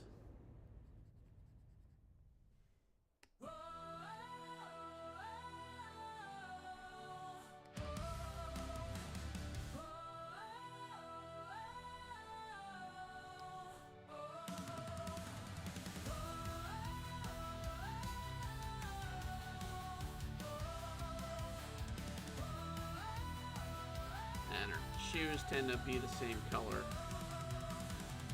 Running through the shadows, lost in the night. I need a hero to make it alright. Screaming out, but no one's around. Save my soul before I hit the ground. Every heartbeat echoes fear and doubt. Can't escape this maze without a way out.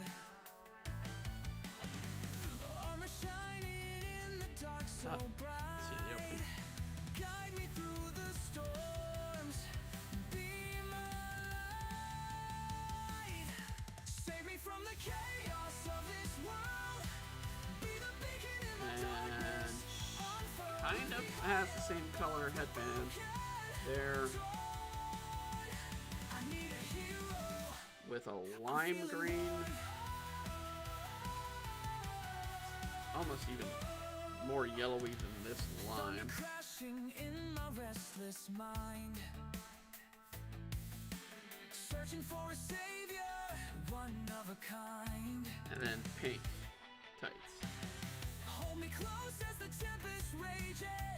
Flip the script, turn these empty pages.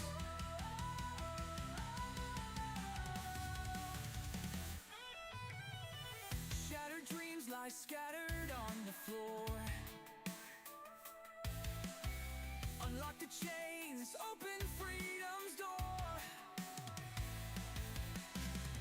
Eyes on fire, battling the night. Hero, come and set my path alight. Save me from the chaos of this world. Be the beacon in my darkness. Unfurl, lift me high above the broken. Our time. All right, we got about half an hour left. I need a hero. I gotta do I'm feeling warm. a couple things. I gotta do a quick background, and we've got to do a couple of highlights, shadows on each character, and Lysander's sort of lashing weapon. Let's give her some lipstick. Hero, come and set my path alight. Save me from the chaos of this world. Be the beacon in the darkness. Unfurl, lift me high above the broken. Her lipstick matches her tights.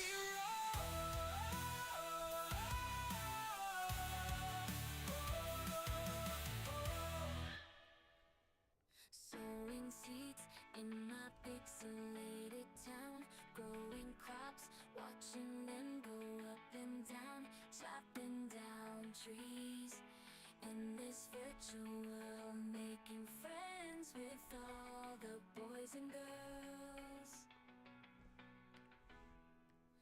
Fishing by the river, catching all the fish, mining in the caves, living out my wish, upgrading my farmhouse, making it my own, Stardew Valley's where I feel at home.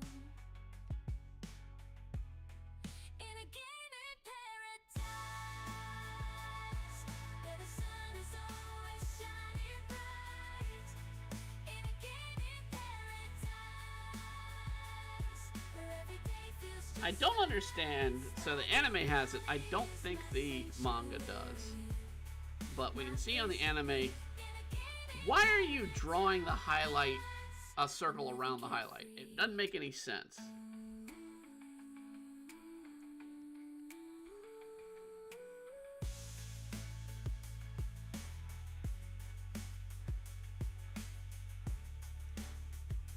But I liked bringing in this pose. This is why I chose this pose for the two of them. Is I wanted to have something that showed Lysander's weapon attack. But at the same time, I wanted to have something that reflected with Parissa's a bit. So I got more of a dancing-like stance for Parissa, and then was like, okay, let me reflect that in a stance that's similar to what Lysander does in his attack. Since I was doing a couple, them as a couple, basically.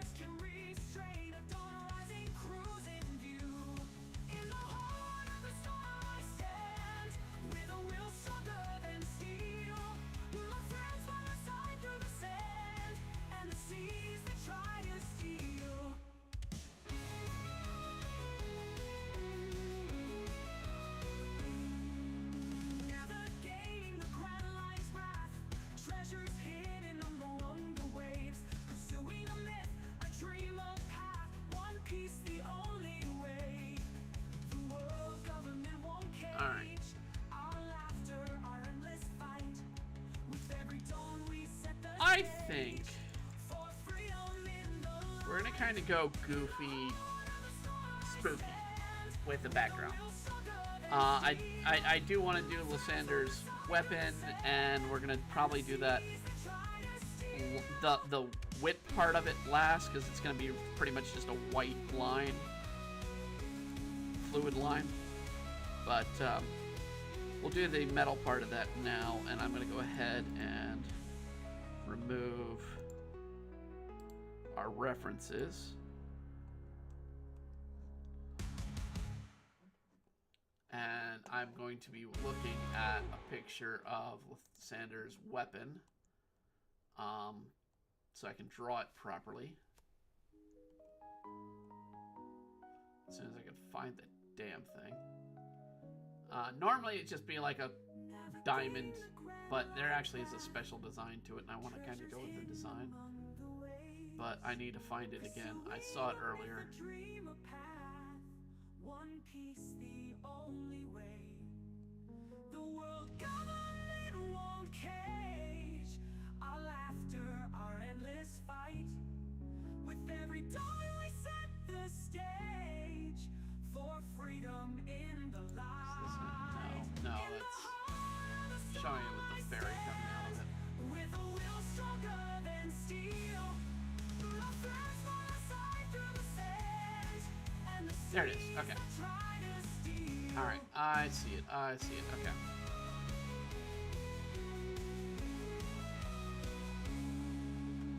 So, we're going to kind of just bring that in. Like that. Well, crap, that's not on the same layer. It's on a different layer.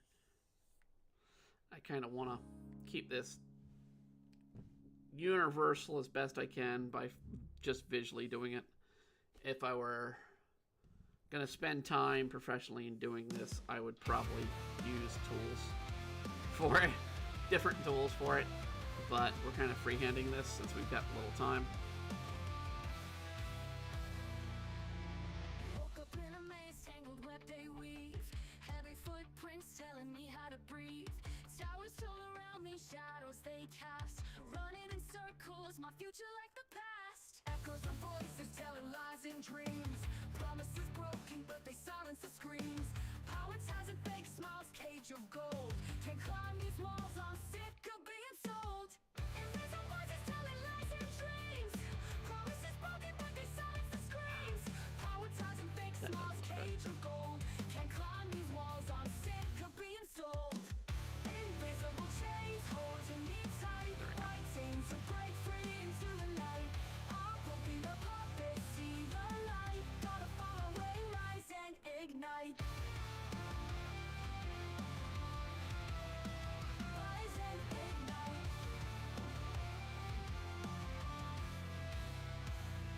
History repeated, drowning in their pride. Every step taken can't hide or slide. Blueprints of control bleeding in my veins. Caught in their machine, feel the pains. Gotta find strength deep inside this mess. Look past their faces, tear off their dress. Truth through the cracks, let myself confess. Flee the shadows, break free, no less. Whispers of burden tear me apart. They think they own me, won't bury my heart. House of mirrors, lies within lies. Crush this facade, shed the disguise. Invisible chains holding me tight. Fighting to break free into the night. So that would be done by another loop circle, which comes out of the device, a little clip.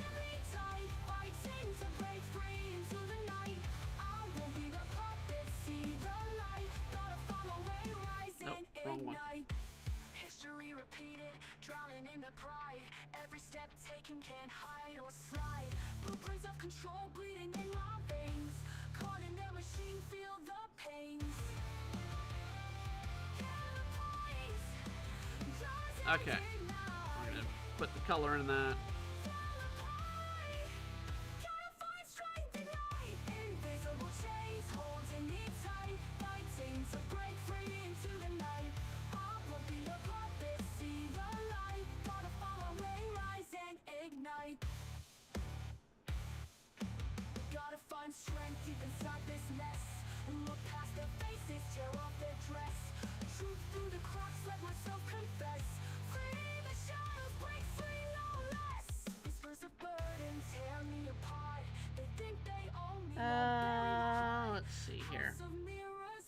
within lies. Crush this facade, shed the disguise.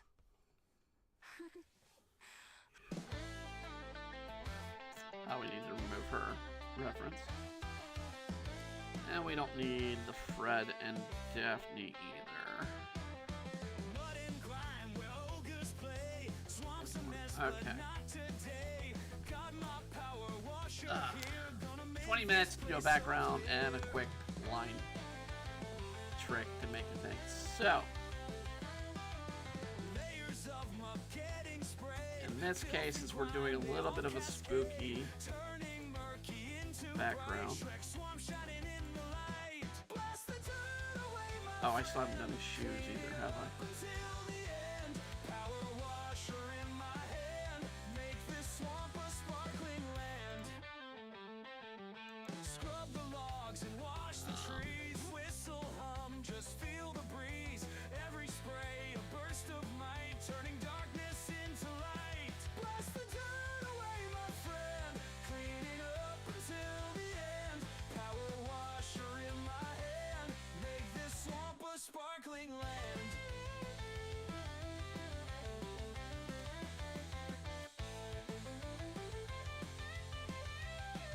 There we go. Shrek will see his home anew, thanks to us and what we And do. we need to do her mouth, her tongue, or at least.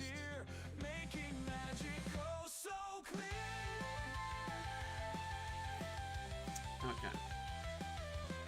Now,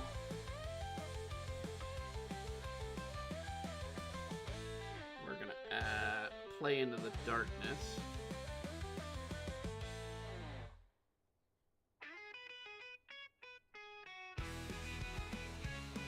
A creepy nature. Well, actually, let's see here. Books in the hallway, Let's- posters on the wall. Pranks all day long, we're having a ball. Make a well. Running through the dorms, music So was my alive. plan Dancing is with we're gonna one do a we little tried. path here that they're kind of running down, Who was out? but having some creepy tree in the background, or trees in the background with like almost scary face.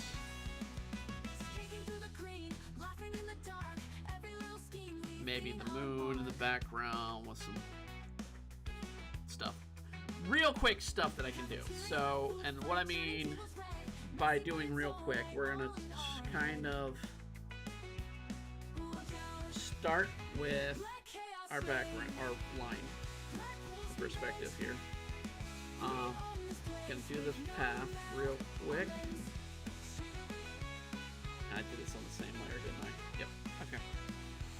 So that's my sketch layer. So we're gonna use that as a sketch reference.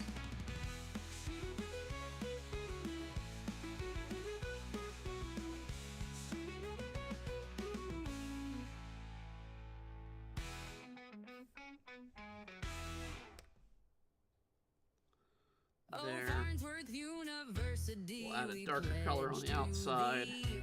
With Wi-Fi weekend pizza free. Nope.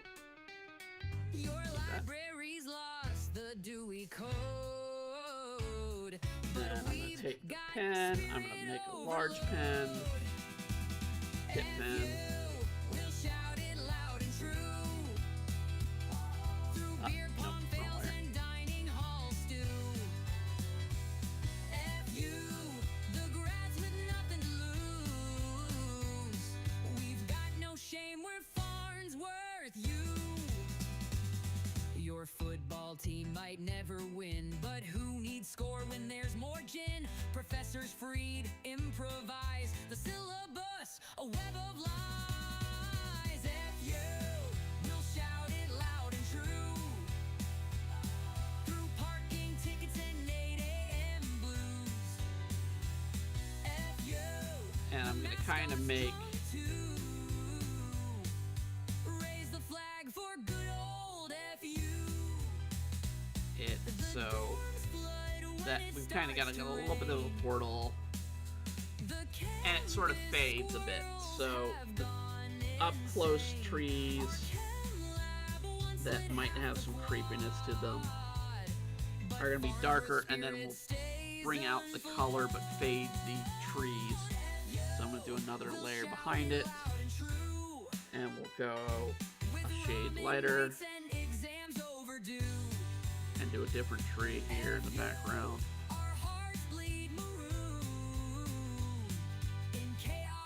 We trust at good old FU.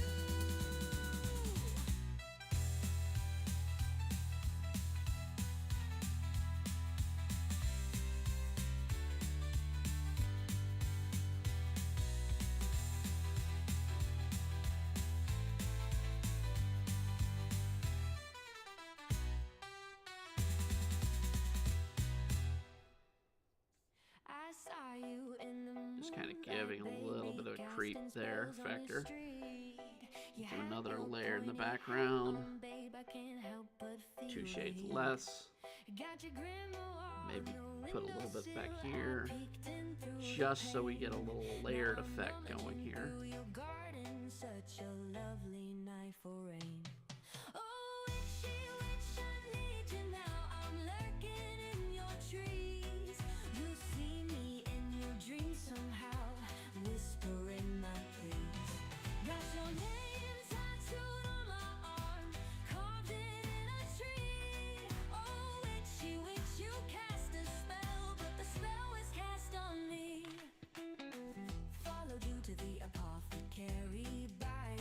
And I'm just going to take the next layer from that green. I'm going to hide the sketch we had done in the back, and we're going to kind of go from that green, and I'm just going to kind of add a few cloud effects, but I'm going to add them darker, but still following the same green to give a little touch of awkwardness. So let's see here. So I have already got cloud brushes here because I've been using them a lot for Love Potion Lament. But we're going to kind of darken this a little bit, the green a little bit more and more.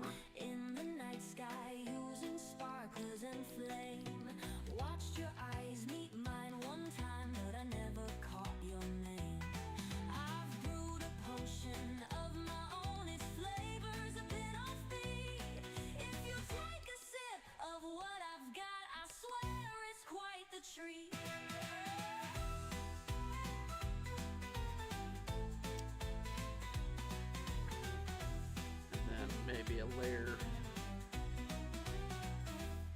Got your picture in my We'll do the locket. quick moon, which is a simple white circle.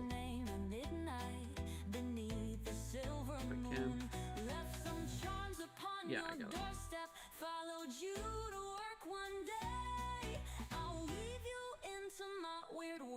And then I'll add a little bit of a glow by going a layer over it with an airbrush.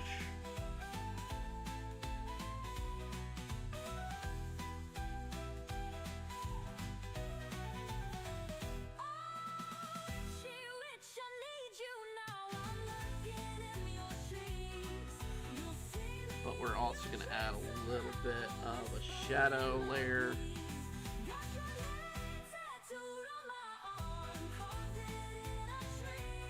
Around it, kind of giving this eerie glow. And then I'm going to come back on the layer on the road where I've done the dirt. Do a layer.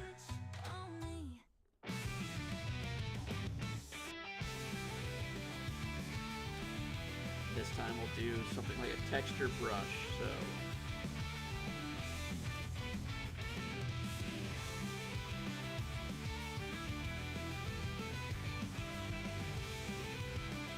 come on.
Back here, we're gonna add some fog into the picture. Well, that doesn't look good.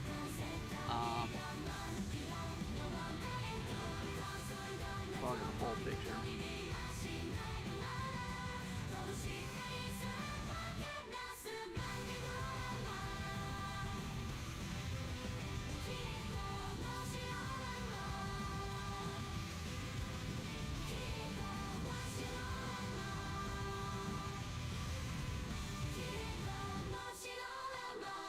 Real softly sort of apply this.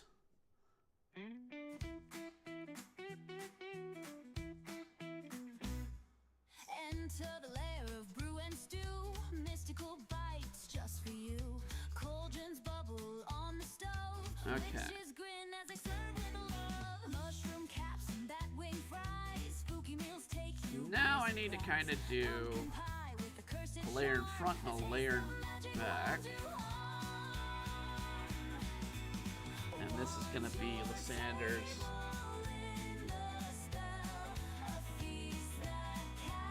weapon. It's the string of his weapon.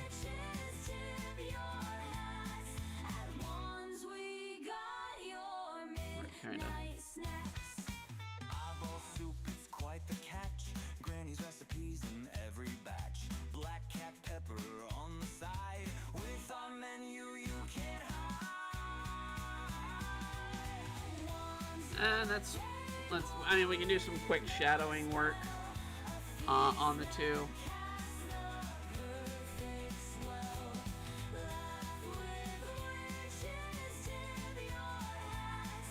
So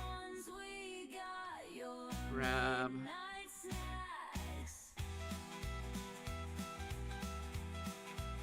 pants color we went with.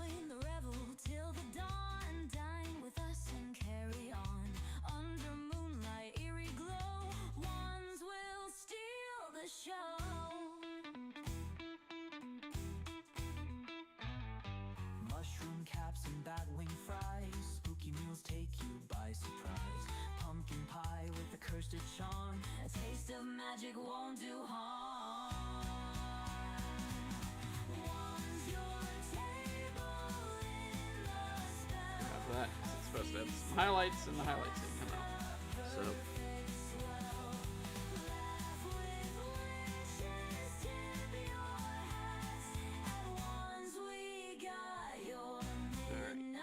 with the pink, we're gonna go with a layer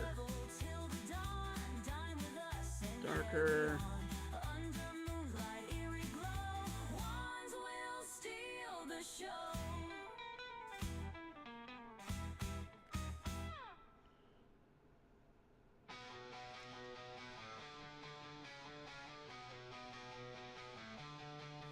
Sunday night screens lit up. Nostalgia's calling, no stop.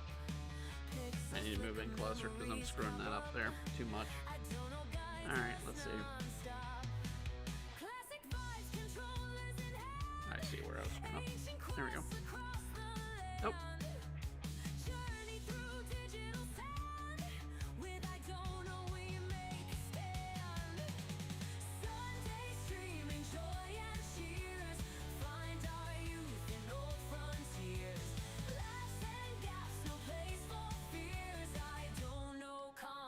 Through the Select.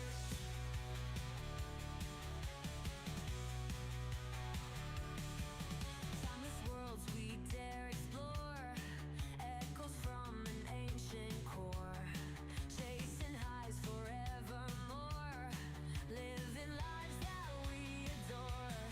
Retro tunes and pixel blaze, dynamic twist in modern ways, lost in that familiar maze. Every Sunday in our days, Sunday streaming joy and cheers. Find our youth in old frontiers. Laughs and gas, no place for fears. I don't know conquers through the I didn't get her color change there. Or shadow. Shoot. We'll have to just try and eyeball it from what I've got the view on. Alright, well... So I do need to do her shadow a bit. Skin shadow, that is. We already did her hair. So I'm not worried about the hair. I'm just more worried about getting the outfit and the skin tone done.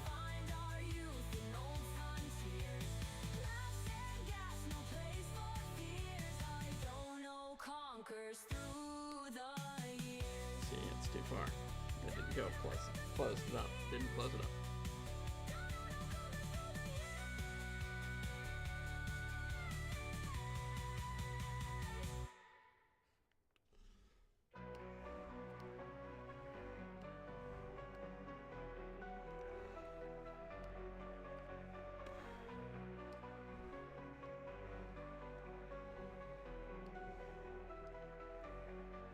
In a world torn by fate, shadows whisper in the night. Clouded skies. And in this one, I've actually didn't do... So Fred is normally just plain white. I kind of did an off-white so I can come back and do highlight a little bit on his outfit.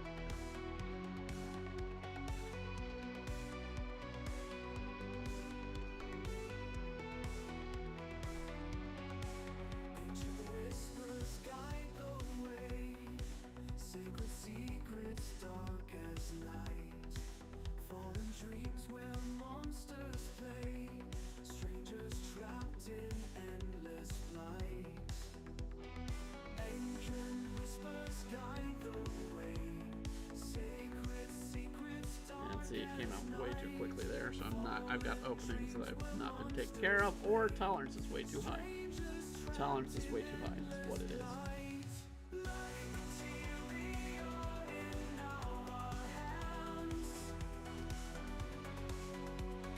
Twisted powers we command. Darkness falls across the land. We shall make our final stand. That was closed. Neither was that. Broken hearts and stolen time. Echoes from a distant past. Riddles wrapped in silent rhyme. Fighting for a world downcast. Lost souls in the twilight. Seeking Let me truth see in her. endless night. Haunted Okay, it's a very soft color change. destiny that we must rise. Like materia in our hands. Twisted powers we command. Darkness falls across the land. We shall make our final stand.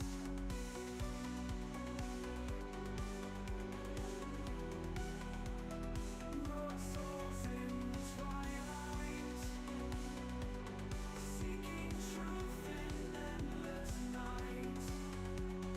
Haunted by the dying light, destiny that we must write. Like materia in our hands. Twisted powers we command.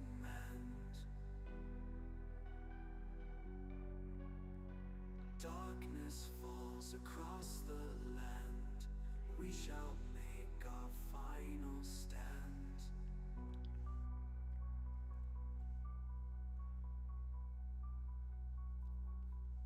Okay. I mean, I still could do the shoes. Maybe a little bit more on Lysander, but I think we're pretty good at this point. I really do. I mean, I might do a little quick highlight on his weapon. Cut through dark like a blade. Evil spirits can't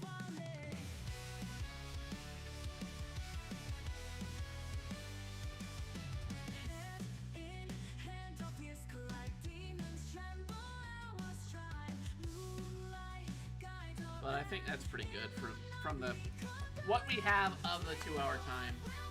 That's pretty good. So we've reached our time. We've reached the time limit where we got to call this. So reflecting on everything we've done tonight, I kind of want to stretch this to where it'll be fine on the stream. There we go. What we've done every night, we touched upon some seriously dark stuff. Some stuff that people don't want to talk about, but it has to be talked about. I do welcome everybody joining in tonight, especially if you're listening to that, and if you're listening to this after the fact, please leave your comments below in the side, because it helps.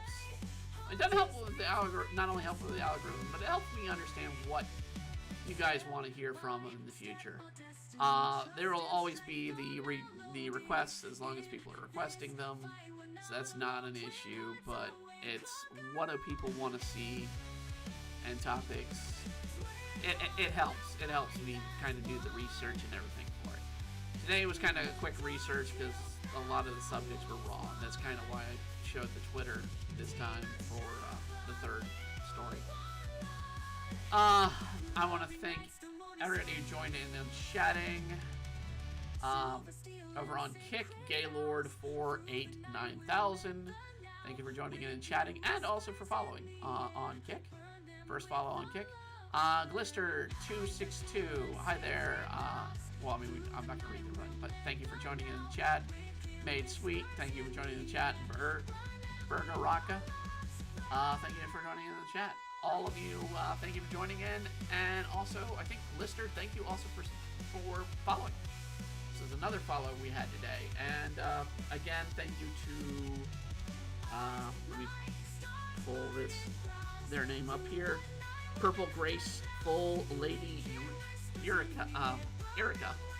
Thank you for joining and following from there. As always, go out there and be the best you can be. That's what the story very much is of tonight's stream. Be the best you that you can be. Doesn't mean, hey, I have to be this great person. Just means be a better person of that day. If all you can do is get out of bed and not throw out hate in the world, then gosh darn it, that's the best you can be for that moment. I just wanna let it all go. And I usually don't say this, but if you're having mental problems, there are people to reach out to get help. And if you reach the point where Charlotte did, please seek help. Please seek help first. Ignore the hate, take time away from the social media, take time away from the critics that are just spewing hate because they want to spew hate, and just be a good person. Oh, Glister262, that's who followed. Sorry. Lunatic Electric also followed. So yes, thank you for both of the following. But yeah, take some time away from social media, find something to enjoy and relax, and take in life. Take in life, enjoy life. And as always, have a wonderful evening, a wonderful week, and a wonderful year. Good night, everybody.